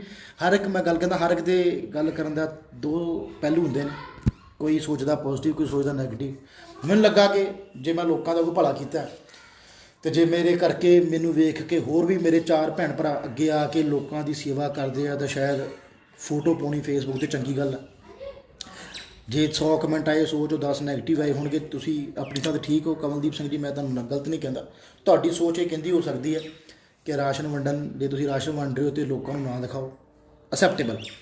ਬਟ ਜਿਸ ਕਿਸੇ ਨੇ ਮੈਨੂੰ ਸਲਾਹ ਦਿੱਤੀ ਉਹਨੇ ਇਹ ਵੀ ਕਿਹਾ ਗਿਆ, ਤੁਸੀਂ ਅਗਰ ਕੁਝ ਲੋਕਾਂ ਦਾ ਭਲਾ ਕਰਦੇ ਹੋ ਤਾਂ ਲੋਕਾਂ 'ਚ ਦਿਖਾਓ, ਤਾਂ ਕਿ ਤੁਹਾਡੇ ਵਰਗੇ ਜਿਹੜੇ ਹੋਰ ਕੰਸਲਟੈਂਟ ਨੇ ਜਾਂ ਹੋਰ ਕੋਈ ਬਿਜ਼ਨਸਮੈਨ ਨੇ, ਉਹ ਤੁਹਾਨੂੰ ਵੇਖ ਕੇ ਹੋਰ ਅੱਗੇ ਹੋਣਗੇ। ਵੀ ਜੇ ਇੱਕ ਬੰਦਾ ਰਾਸ਼ਨ ਵੰਡ ਰਿਹਾ ਇਸ ਮਾੜੀ ਘੜੀ 'ਚ ਆਪਣੇ ਪਰਿਵਾਰ ਨੂੰ ਛੱਡ ਕੇ, ਉਹ ਮਰੀਜ਼ਾਂ ਤੱਕ ਜਾਂ ਲੋਕਾਂ ਤੱਕ ਪਹੁੰਚ ਕੇ ਆਪਣੇ ਘਰ ਨੂੰ ਆਪਣੇ ਪਰਿਵਾਰ ਦੀ ਪਰਵਾਹ ਨਾ ਕੀਤੇ ਹੋਏ ਅਗਰ ਲੋਕਾਂ ਦੀ ਹੈਲਪ ਕਰ ਰਿਹਾ, ਮਦਦ ਕਰ ਰਿਹਾ, ਸ਼ਾਇਦ ਤੁਹਾਨੂੰ ਵੇਖ ਕੇ ਹੋਰ ਵੀ ਲੋਕ ਅੱਗੇ ਆਉਣ। ਐਂਡ ਇੱਦਾਂ ਹੋਇਆ ਵੀ। ਮੈਂ ਇਕੱਲਾ ਰਾਸ਼ਨ ਵੰਡਦਾ ਸੀ ਪਹਿਲਾਂ 2-3 ਦਿਨ, ਉਸ ਤੋਂ ਬਾਅਦ ਮੇਰੇ ਨਾਲ ਹੋਰ ਮੇਰੇ 4-5 ਭਰਾ ਜੁੜ ਗਏ, ਫਿਰ ਹੋਰ 10 ਜੁੜ ਗਏ, 20 ਜੁੜ ਗਏ। ਸਾਡੀ ਛੋਟੀ ਜਿਹੀ ਸੰਸਥਾ ਤੱਕ ਵੀ ਬਣ ਗਈ, ਜਿਸ 'ਚ ਮੇਰੇ ਕੰਸਲਟੈਂਟ ਭਰਾਵਾਂ ਨੇ ਮੇਰਾ ਬੜਾ ਸਾਥ ਦਿੱਤਾ ਤੇ ਤਕਰੀਬਨ 1500 ਪਰਿਵਾਰਾਂ ਤੱਕ ਅਸੀਂ ਰਾਸ਼ਨ ਪਹੁੰਚਾਉਣ ਦੀ ਕੋਸ਼ਿਸ਼ ਕੀਤੀ, ਪਹੁੰਚਾਇਆ। 1500 ਉਹ ਵਾਲੇ ਪਰਿਵਾਰ ਜਿਹੜੇ ਵਾਕਈ ਉਸ ਰਾਸ਼ਨ ਲਈ ਨੀਡੀ ਸੀ, ਲੋੜਵੰਦ ਸੀ, ਉਹਨਾਂ ਤੱਕ ਪਹੁੰਚਾਇਆ। ਕਿਉਂਕਿ ਮੈਨੂੰ ਵੇਖ ਕੇ ਹੋਰ ਵੀ ਮੇਰੇ 5 ਭਰਾ 10 ਭਰਾ ਅੱਗੇ ਆ ਗਏ, ਹੋਰ ਕਈ ਦੋਸਤ ਅੱਗੇ ਆ ਗਏ। ਤਾਂ ਮੈਨੂੰ ਲੱਗਦਾ ਕਿ ਕਿਤੇ ਨਾ ਕਿਤੇ ਜੇ ਤੁਸੀਂ ਕਿਸੇ ਦੀ ਮਦਦ ਕਰਦੇ ਹੋ, ਮੈਂ ਨਹੀਂ ਕਹਿੰਦਾ ਕਿ ਸ਼ੋਸ਼ਾ ਕਰੋ, ਸ਼ੋਅ ਆਫ ਕਰੋ ਲੋਕਾਂ ਨੂੰ ਦਿਖਾਉਣ ਲਈ, ਬਟ ਕਿਤੇ ਨਾ ਕਿਤੇ ਉਹਦਾ ਪੋਜ਼ੀਟਿਵ ਇੰਪੈਕਟ ਵੀ ਪੈਂਦਾ। ਤੁਹਾਨੂੰ ਵੇਖ ਕੇ ਹੋਰ ਵੀ ਕਈ ਜਿਹੜੇ ਰਸੂਖਦਾਰ ਜਾਂ ਬਿਜ਼ਨਸਮੈਨ ਜਾਂ ਪੈਸੇ ਵਾਲੇ ਲੋਕ ਹੈ, ਉਹ ਵੀ ਅੱਗੇ ਆਉਂਦੇ ਆ ਕਿ ਯਾਰ ਜੇ ਇਹ ਬੰਦਾ ਕਰ ਸਕਦਾ ਮੈਂ ਵੀ ਕਰਦਾ ਅੱਗੇ ਆ ਕੇ। ਸੋ ਉਹਦੇ ਨਾਲ ਕਿਸੇ ਗਰੀਬ ਦਾ ਭਲਾ ਹੁੰਦਾ, ਕਿਸੇ ਲੋੜਵੰਦ ਬੰਦੇ ਨੂੰ ਉਹਦੀ ਲੋੜ ਪੂਰੀ ਹੁੰਦੀ ਹੈ। ਮੇਰਾ ਸੋਚਣਾ ਇਹ ਆ, ਤੁਹਾਡਾ ਸੋਚਣਾ ਹੋ ਸਕਦਾ ਕਿ ਨਹੀਂ ਦਿਖਾਉਣਾ ਚਾਹੀਦਾ, ਸ਼ੋਅ ਆਫ ਨਹੀਂ ਕਰਨਾ ਚਾਹੀਦਾ, ਅਸੈਪਟੇਬਲ ਸਿਰ ਮੱਥੇ। ਬਟ ਹਰ ਸਿੱਕੇ ਦੇ 2 ਪਹਿਲੂ ਹੁੰਦੇ ਨੇ, ਪੋਜ਼ੀਟਿਵ ਨੈਗੇਟਿਵ। ਜੇ ਲੱਗਦਾ ਕਿ ਸ਼ੋਅ ਆਫ ਹੈ, ਕਿਤੇ ਨਾ ਕਿਤੇ ਉਹਦਾ ਉਸ ਸ਼ੋਅ ਆਫ ਨਾਲ ਕਿਸੇ ਗਰੀਬ ਦਾ ਭਲਾ ਵੀ ਹੁੰਦਾ। ਸੋ ਮੈਨੂੰ ਲੱਗਦਾ ਸ਼ਾਇਦ ਮੇਰੀ ਗੱਲ ਧਰੇ ਪੈ ਗਈ ਹੋਏਗੀ ਸਮਝ ਵਿੱਚ ਮੈਂ ਕੀ ਕਹਿਣਾ ਚਾਹੁੰਦਾ। Good evening sir. ਓਵਰਆਲ 6.5 ਇਨ 2 ਮੋਡਿਊਲ ਕੈਨੇਡਾ ਐਲੀਜੀਬਲ। ਨੋ ਸੌਰੀ ਜਗਜੀਤ ਸਿੰਘ ਜੀ, 2 ਚੋਂ 5.5 ਨੋਟ ਅਸੈਪਟੇਬਲ। ਹੁਣ ਇਸ ਟਾਈਮ ਲੋਕਡਾਊਨ ਦਾ ਸਮਾਂ, ਘਰੇ ਬੈਠ ਕੇ ਆਪਣੀ ਆਇਲਜ਼ ਦੀ ਇੰਪਰੂਵਮੈਂਟ 'ਤੇ ਫੋਕਸ ਕਰੋ ਤਾਂ ਕਿ ਤੁਸੀਂ 6 ਬੈਂਡ ਈਚ ਲੈ ਸਕੋ। ਤਾਂ 6 ਬੈਂਡ ਈਚ ਲੈ ਕੇ ਫਿਰ ਅਪਲਾਈ ਕਰਿਓ, 2 ਤੋਂ 5.5 ਕੈਨੇਡਾ ਅਪਲਾਈ ਨਾ ਕਰਨਾ। ਦੇਖੋ, ਇੱਕ ਪਾਸੇ ਲੋਕ ਕਹਿੰਦੇ ਨੇ ਕਿ ਬਾਹਰ ਨਹੀਂ ਜਾਣਾ ਚਾਹੀਦਾ, ਤੇ ਅੱਜ ਵੀ ਦੇਖੋ ਮੇਰੀ ਫੇਸਬੁੱਕ ਲਾਈਵ ਦੇ ਵਿੱਚ ਕਿੰਨੇ ਕਮੈਂਟ ਆ ਚੁੱਕੇ ਨੇ, ਲੋਕੀ ਅੱਜ ਵੀ ਸਵਾਲ ਪੁੱਛ ਰਹੇ। ਹਾਲਾਂਕਿ ਮੈਂ ਸ਼ੁਰੂਆਤ ਵਿੱਚ ਕਿਹਾ ਸੀ ਵੀ ਇਹ ਕੋਈ ਕਮਰਸ਼ੀਅਲ ਲਾਈਵ ਨਿਗਾ, ਸਵਾਲ ਜਵਾਬ ਨਾ ਪੁੱਛੋ, ਸਿਰਫ ਆਪਾਂ ਕਰੋਨਾ ਦੀ ਕਰੰਟ ਸਥਿਤੀ, ਫਿਊਚਰ 'ਚ ਕਿੱਦਾਂ ਦੇ ਬੱਚਿਆਂ ਨੂੰ ਕਿੱਦਾਂ ਦਾ ਇੰਪੈਕਟ ਪਏਗਾ ਉਹਦੇ ਬਾਰੇ ਗੱਲ ਕਰਾਂਗੇ। ਫਿਰ ਵੀ ਅੱਜ ਸਤੰਬਰ ਇੰਟੇਕ ਦੀ ਗੱਲਾਂ ਹੋ ਰਹੀਆਂ ਨੇ, ਮੇਰੇ ਬੈਂਡ ਇੰਨੇ ਨੇ, ਉਹਦੇ ਬਾਰੇ ਗੱਲਾਂ ਹੋ ਰਹੀਆਂ ਨੇ। ਬੱਚਿਆਂ ਨੇ ਸੋਚ ਚੇਂਜ ਨਹੀਂ ਕਰਨੀ, ਵਿਚ ਇਜ਼ ਗੁੱਡ, ਚੰਗੀ ਗੱਲ ਵੀ ਹੈ। ਹਮੇਸ਼ਾ ਆਪਣੇ ਆਪ ਨੂੰ ਅਗਾਂਹ ਵਧੂ ਸੋਚ ਕੇ ਦੇਖਣਾ, ਹਮੇਸ਼ਾ ਤੁਸੀਂ ਆਪਣੇ ਪਰਿਵਾਰ ਦੀ ਤਰੱਕੀ ਦੇਖਣਾ, ਚੰਗੀ ਗੱਲ ਹੈ। ਬਟ ਫਿਲਹਾਲ ਦੋਸਤੋ ਇਹ ਸਮਾਂ ਥੋੜ੍ਹਾ ਜਿਹਾ ਮਾੜਾ ਹੈ, ਘਰੇ ਬੈਠੋ। ਹਾਲੇ ਬਾਹਰ ਜਾਣ ਦੇ ਸਵਾਲ ਥੋੜ੍ਹੀ ਦੇਰ ਲਈ ਹੋਲਡ ਕਰ ਲਓ। ਯੈਸ, ਸਾਡੀ ਵੈਬਸਾਈਟ 'ਤੇ ਜਾ ਕੇ ਤੁਸੀਂ ਕਿਸੇ ਵੀ ਕੰਟਰੀ ਦੀ ਕੋਈ ਇਨਫੋਰਮੇਸ਼ਨ ਲੈਣੀ ਹੈ, ਆਪਣੇ ਡਾਕੂਮੈਂਟ ਅਪਲੋਡ ਕਰੋ, ਆਪਣੇ ਫਾਰਮ ਭਰੋ, www.rsglobalimigration.com ਤੇ ਮੇਰੀ ਟੀਮ ਦੇ ਵਿੱਚ ਜਿਹੜੇ ਐਕਸਪਰਟ ਕਾਉਂਸਲਰਸ ਨੇ, ਟੈਲੀਕਾਲਰਸ ਨੇ, ਉਹ ਹਮੇਸ਼ਾ 24/7 ਤੁਹਾਡੀ ਹੈਲਪ ਕਰਨ ਨੂੰ, ਤੁਹਾਨੂੰ ਤੁਹਾਨੂੰ ਸਲਾਹ ਦੇਣ ਨੂੰ ਤਿਆਰ ਹੈ। ਘਰੇ ਬੈਠੇ ਮੇਰੀ ਟੀਮ ਸਾਰੀ ਕੰਮ ਕਰ ਰਹੀ ਹੈ। ਤੁਸੀਂ ਮੇਰੀ ਟੀਮ ਨਾਲ ਗੱਲ ਕਰਕੇ 70509 70509 ਤੇ ਕਿਸੇ ਵੀ ਕੰਟਰੀ ਦੇ ਬਾਬਤ, ਕਿਸੇ ਵੀ ਕੋਰਸ ਦੇ ਸੰਬੰਧਿਤ ਸਵਾਲਾਂ ਮਸ਼ਵਰਾ ਲੈ ਸਕਦੇ ਹੋ। ਮੇਰੇ ਜ਼ਿਹਨ 'ਚ ਇੱਕ ਗੱਲ ਆ ਰਹੀ ਸੀ ਲਾਈਵ ਕਰਦਿਆਂ, ਇੱਕ ਕੱਕਾ ਬੜਾ ਮਸ਼ਹੂਰ ਕੀਤਾ ਸੀ ਕਿ ਇੱਕ ਚੰਗਾ ਕੱਕਾ ਕੰਸਲਟੈਂਟ ਤੁਹਾਡਾ ਚੰਗਾ ਕੱਕਾ ਕਰੀਅਰ ਬਣਾ ਦਿੰਦਾ। ਵਿੱਚ ਹੋਰ ਵੀ 4 ਕੱਕੇ ਆਉਂਦੇ ਨੇ। ਜੇ ਤੁਹਾਡੇ ਚੰਗੇ ਕੱਕੇ ਕੰਸਲਟੈਂਟ ਨੇ ਤੁਹਾਨੂੰ ਚੰਗਾ ਕੱਕਾ ਕੰਟਰੀ ਦੱਸਤੀ, ਚੰਗਾ ਕੱਕਾ ਕਾਲਜ ਦੱਸਤਾ, ਚੰਗਾ ਕੱਕਾ ਕੋਰਸ ਦੱਸਤਾ, ਤਾਂ ਚੰਗਾ ਕੱਕਾ ਕਰੀਅਰ ਬਣ ਜਾਊਗਾ। ਇਹ 5 ਕੱਕਿਆਂ 'ਚ ਹੁਣ ਹੋਰ ਨਵੇਂ ਕੱਕੇ ਐਡ ਹੋ ਗਏ। ਫਿਲਹਾਲ ਇਸ ਸਥਿਤੀ ਵਿੱਚ ਕੱਕਾ ਕਰੋਨਾ ਨੇ, ਕੱਕਾ ਕੁਆਰੰਟਾਈਨ ਨੇ, ਕੱਕਾ ਕੰਮ 'ਤੇ ਇੰਨਾ ਕੁ ਪ੍ਰਭਾਵ ਪਾਇਆ ਕਿ ਆਉਣ ਵਾਲੇ ਸਮੇਂ 'ਚ ਹਾਲੇ ਕੱਕਾ ਚੰਗਾ ਕਰੀਅਰ ਬਣਦਾ ਨਜ਼ਰ ਨਹੀਂ ਆਉਂਦਾ। ਬਟ ਫਿਰ ਵੀ ਪੋਜ਼ੀਟਿਵ ਰਹਿਣ ਦੀ ਲੋੜ ਹੈ, ਘਰਾਂ 'ਚ ਤੰਦਰੁਸਤ ਸੇਫ ਰਹਿਣ ਦੀ ਲੋੜ ਹੈ। ਤੁਸੀਂ ਕਿਸੇ ਵੀ ਤਰ੍ਹਾਂ ਦਾ ਕੋਈ ਸਲਾਹ ਮਸ਼ਵਰਾ ਕਰਨਾ ਚਾਹੁੰਦੇ ਹੋ, ਮੇਰੀ ਟੀਮ ਨਾਲ ਸੰਪਰਕ ਕਰ ਸਕਦੇ ਹੋ। ਬਟ ਅੱਜ ਦਾ ਲਾਈਵ ਸੈਸ਼ਨ ਕਮਰਸ਼ੀਅਲ ਲੋਕਾਂ ਨੂੰ ਬਾਹਰ ਜਾਣ ਲਈ ਭੇਜਣ ਨਹੀਂ ਸੀਗਾ। ਇਹ ਸਿਰਫ ਅੱਜ ਦਾ ਲਾਈਵ ਸੈਸ਼ਨ ਲੋਕਾਂ ਨੂੰ ਕਰੋਨਾ ਦੀ ਕਰੰਟ ਸਥਿਤੀ ਦੱਸਣ 'ਚ ਤੇ ਇਮੀਗ੍ਰੇਸ਼ਨ ਇੰਡਸਟਰੀ ਦੇ ਕੀ ਇੰਪੈਕਟ ਪੈਣਗੇ ਉਹ ਦੱਸਣ ਸੀਗਾ। ਬੜੀ ਵੱਡੀ ਗਿਣਤੀ 'ਚ ਇੰਪੈਕਟ ਪੈਣਾ। ਇਹ ਸਮਾਂ ਦੱਸੇਗਾ ਜਦੋਂ ਕਰੋਨਾ ਲੋਕਡਾਊਨ ਖੁੱਲ੍ਹਿਆ ਨਾ, ਉਦੋਂ ਵੇਖਿਓ ਕਿ ਲੋਕਾਂ ਦੇ ਹਾਲ ਕੀ ਹੋਣੇ। ਮੈਂ ਚਾਹੁੰਦਾ ਕਿ ਮੇਰੇ ਵਰਡ ਗਲਤ ਹੋ ਜਾਣ, ਪਰਮਾਤਮਾ ਮੇਰੀ ਇਹ ਗੱਲ ਸੱਚੀ ਨਾ ਕਰੇ, ਬਟ ਪ੍ਰੈਕਟੀਕਲੀ ਜੇ ਦੇਖਾਂ ਮੈਨੂੰ ਦਿਖਦਾ ਪਿਆ ਦੂਰ ਤੱਕ immigration industry, airline industry, hospitality industry, tourism industry ਬੜੀ ਬੁਰੀ ਤਰ੍ਹਾਂ ਪ੍ਰਭਾਵਿਤ ਹੋਣੀ ਹੈ। ਸੋ ਪਰਮਾਤਮਾ ਦਾ ਅੱਗੇ ਅਰਦਾਸ ਕਰੋ ਕਿ ਦੁਨੀਆ ਦੇ ਵਿੱਚ ਫਿਰ ਵਾਪਸੀ ਉਸੇ ਤਰ੍ਹਾਂ ਚਹਿਲ ਪਹਿਲ ਹੋਵੇ, ਉਸੇ ਤਰ੍ਹਾਂ ਫਿਰ ਸੜਕਾਂ 'ਤੇ ਗੱਡੀਆਂ, ਕਾਰਾਂ, ਬੱਸਾਂ, ਟਰੱਕ ਭੱਜਣ, ਰੇਲਵੇ ਟਰੈਕ 'ਤੇ ਰੇਲ ਗੱਡੀਆਂ ਭੱਜਣ, ਅਸਮਾਨਾਂ 'ਚ ਫਿਰ ਉਸੇ ਤਰ੍ਹਾਂ ਫਲਾਈਟਸ, ਜਿਹੜੇ ਜਹਾਜ਼ ਉੱਡਣ, ਤਾਂ ਕਿ ਦੁਨੀਆ ਦੇ ਵਿੱਚ ਫਿਰ ਉਸ ਤਰ੍ਹਾਂ ਵਾਪਸ ਤੇ ਜਿਹੜੀ ਦੁਨੀਆ ਉਸੇ ਲੀਹ 'ਤੇ ਆ ਸਕੇ। ਬਟ ਫਿਲਹਾਲ ਆਪਣੇ ਘਰਾਂ 'ਚ ਸੇਫ ਰਹੋ, ਤੰਦਰੁਸਤ ਰਹੋ। ਸਾਡੇ ਪ੍ਰਧਾਨ ਮੰਤਰੀ ਮਿਸਟਰ ਨਰਿੰਦਰ ਮੋਦੀ ਨੇ ਐਂਡ ਸਾਡੇ ਜਿਹੜੇ CM ਨੇ ਕੈਪਟਨ ਅਮਰਿੰਦਰ ਸਿੰਘ ਨੇ ਬੜੀ ਵਧੀਆ ਪਹਿਲ ਕਦਮੀ ਕਰਕੇ ਬੜੇ ਸਹੀ ਸਮੇਂ 'ਤੇ ਲੋਕਡਾਊਨ ਦੀ ਜਿਹੜੀ ਘੋਸ਼ਣਾ ਕੀਤੀ, ਔਰ ਤਾਂ ਹੀ ਅੱਜ ਅਸੀਂ ਆਪਣੇ ਘਰਾਂ 'ਚ ਸੇਫ ਬਚੇ ਪਏ ਹਾਂ। ਨੋ ਡਾਊਟ ਪਿਛਲੇ ਕੁਝ ਦਿਨਾਂ ਤੋਂ ਪੰਜਾਬ ਦੇ ਵਿੱਚ, ਸਪੈਸ਼ਲੀ ਜਲੰਧਰ ਦੇ ਵਿੱਚ ਜੇ ਗੱਲ ਕਰਾਂ ਤਾਂ ਕਾਫੀ ਰੈੱਡ ਜ਼ੋਨ ਏਰੀਏ ਘੋਸ਼ਿਤ ਕਰ ਦਿੱਤੇ ਗਏ ਨੇ। ਕਾਫੀ 2-3 ਦਿਨਾਂ ਵਿੱਚ ਕੇਸਿਸ ਬਹੁਤ ਵੱਡੀ ਗਿਣਤੀ 'ਚ ਵਧੇ ਨੇ। ਇੱਕ ਦਿਨ 'ਚ 4, ਇੱਕ ਦਿਨ 'ਚ 6 ਛੋਟੇ ਬੱਚੇ ਤੱਕ ਵੀ ਅਖਬਾਰਾਂ 'ਚ ਸੁਣਨ ਨੂੰ ਮਿਲਿਆ ਕਿ ਕਰੋਨਾ ਵਾਇਰਸ ਦੇ ਮਤਲਬ ਪੋਜ਼ੀਟਿਵ ਪਾਇਆ ਗਿਆ। ਬਟ ਜੇ ਘਰਾਂ 'ਚ ਰਵਾਂਗੇ ਤੰਦਰੁਸਤ ਤਾਂ ਹੀ ਰਹਿ ਸਕਦੇ। ਸੋ ਫਿਲਹਾਲ ਅੱਜ ਲਈ ਇਜਾਜ਼ਤ ਚਾਹੁੰਦਾ। ਤੁਹਾਡਾ ਕੋਈ ਸਵਾਲ ਹੋਵੇ ਤਾਂ 70509 70509 ਤੇ ਕਾਲ ਕਰਕੇ ਮੇਰੀ ਟੀਮ ਨਾਲ ਸਲਾਹ ਮਸ਼ਵਰਾ ਕੀਤਾ ਜਾ ਸਕਦਾ ਹੈ। ਅਗਲੇ ਹਫਤੇ ਫਿਰ ਸੋਮਵਾਰ 4 ਵਜੇ ਜੇ ਕੋਈ ਨਵੀਂ ਅਪਡੇਟ ਹੋਈਆਂ ਤੁਹਾਡੇ ਨਾਲ ਲਾਈਵ ਹੋ ਕੇ ਤੁਹਾਨੂੰ ਦੱਸਣ ਦੀ ਕੋਸ਼ਿਸ਼ ਕਰਾਂਗਾ। ਫਿਲਹਾਲ ਅੱਜ ਦੀ ਦਿਓ ਆਗਿਆ। ਆਪਣੇ ਪਰਿਵਾਰਾਂ 'ਚ ਰਹੋ, ਸੇਫ ਰਹੋ, ਤਾਂ ਕਿ ਇਸ ਔਖੀ ਘੜੀ 'ਚੋਂ, ਇਸ ਮਹਾਂਮਾਰੀ ਤੋਂ ਛੇਤੀ ਨਿਕਲਿਆ ਜਾ ਸਕੇ। ਘਰੇ ਬੈਠੇ ਆਪਣਾ ਵਧੀਆ ਮਨੋਰੰਜਨ ਕਰਨਾ ਚਾਹੁੰਦੇ ਹੋ, ਟਾਈਮ ਪਾਸ ਕਰਨਾ ਚਾਹੁੰਦੇ ਹੋ, ਤਾਂ ਆਪਣੀ ਸਕਿੱਲ ਨੂੰ ਇੰਪਰੂਵ ਕਰਨ ਦੀ ਕੋਸ਼ਿਸ਼ ਕਰੋ, ਆਪਣੀ ਪਰਸਨੈਲਿਟੀ ਡਿਵੈਲਪ ਕਰਨ ਦੀ ਕੋਸ਼ਿਸ਼ ਕਰੋ, ਆਪਣਾ ਕਮਿਊਨੀਕੇਸ਼ਨ ਲੈਵਲ ਸੁਧਾਰਨ ਦੀ ਕੋਸ਼ਿਸ਼ ਕਰੋ, ਕਿਉਂਕਿ ਆਹੀ ਇੱਕ ਕਮਿਊਨੀਕੇਸ਼ਨ ਲੈਵਲ ਸਾਡੇ ਹਿੰਦੁਸਤਾਨੀ ਨੂੰ, ਪੰਜਾਬੀ ਨੂੰ ਮੇਨ ਜਿਹੜਾ ਮਾਰ ਖਾਂਦਾ ਹੈ। ਬੱਚਾ ਚੰਗੀ ਤਰ੍ਹਾਂ ਗੱਲ ਨਹੀਂ ਕਰ ਪਾਉਂਦਾ ਬਾਹਰਲੇ ਮੁਲਕਾਂ ਜਾ ਕੇ। ਕਿਸੇ ਨਾਲ ਗੱਲ ਕਰਨਾ ਹੋਵੇ ਨਾ, ਇੱਕ ਚੰਗਾ MA ਪੜ੍ਹਿਆ ਬੰਦਾ ਵੀ, ਚਾਹੇ ਜਿੰਨੇ ਮਰਜ਼ੀ ਵਧੀਆ ਕੁਆਲੀਫਿਕੇਸ਼ਨ ਹੋਵੇ, ਉਹ 'ਚ ਇੱਕ ਕੌਨਫੀਡੈਂਸ ਲੈਵਲ ਨਹੀਂ ਹੁੰਦਾ, ਬੋਲਣ ਦਾ ਵਧੀਆ ਤਜਰਬਾ ਨਹੀਂ ਹੁੰਦਾ। ਇੰਗਲਿਸ਼ ਬੋਲਣ ਲੱਗਿਆ ਉਹਦੇ ਮਤਲਬ ਹੱਥ ਪੈਰ ਠੰਡੇ ਪੈ ਜਾਂਦੇ ਆ।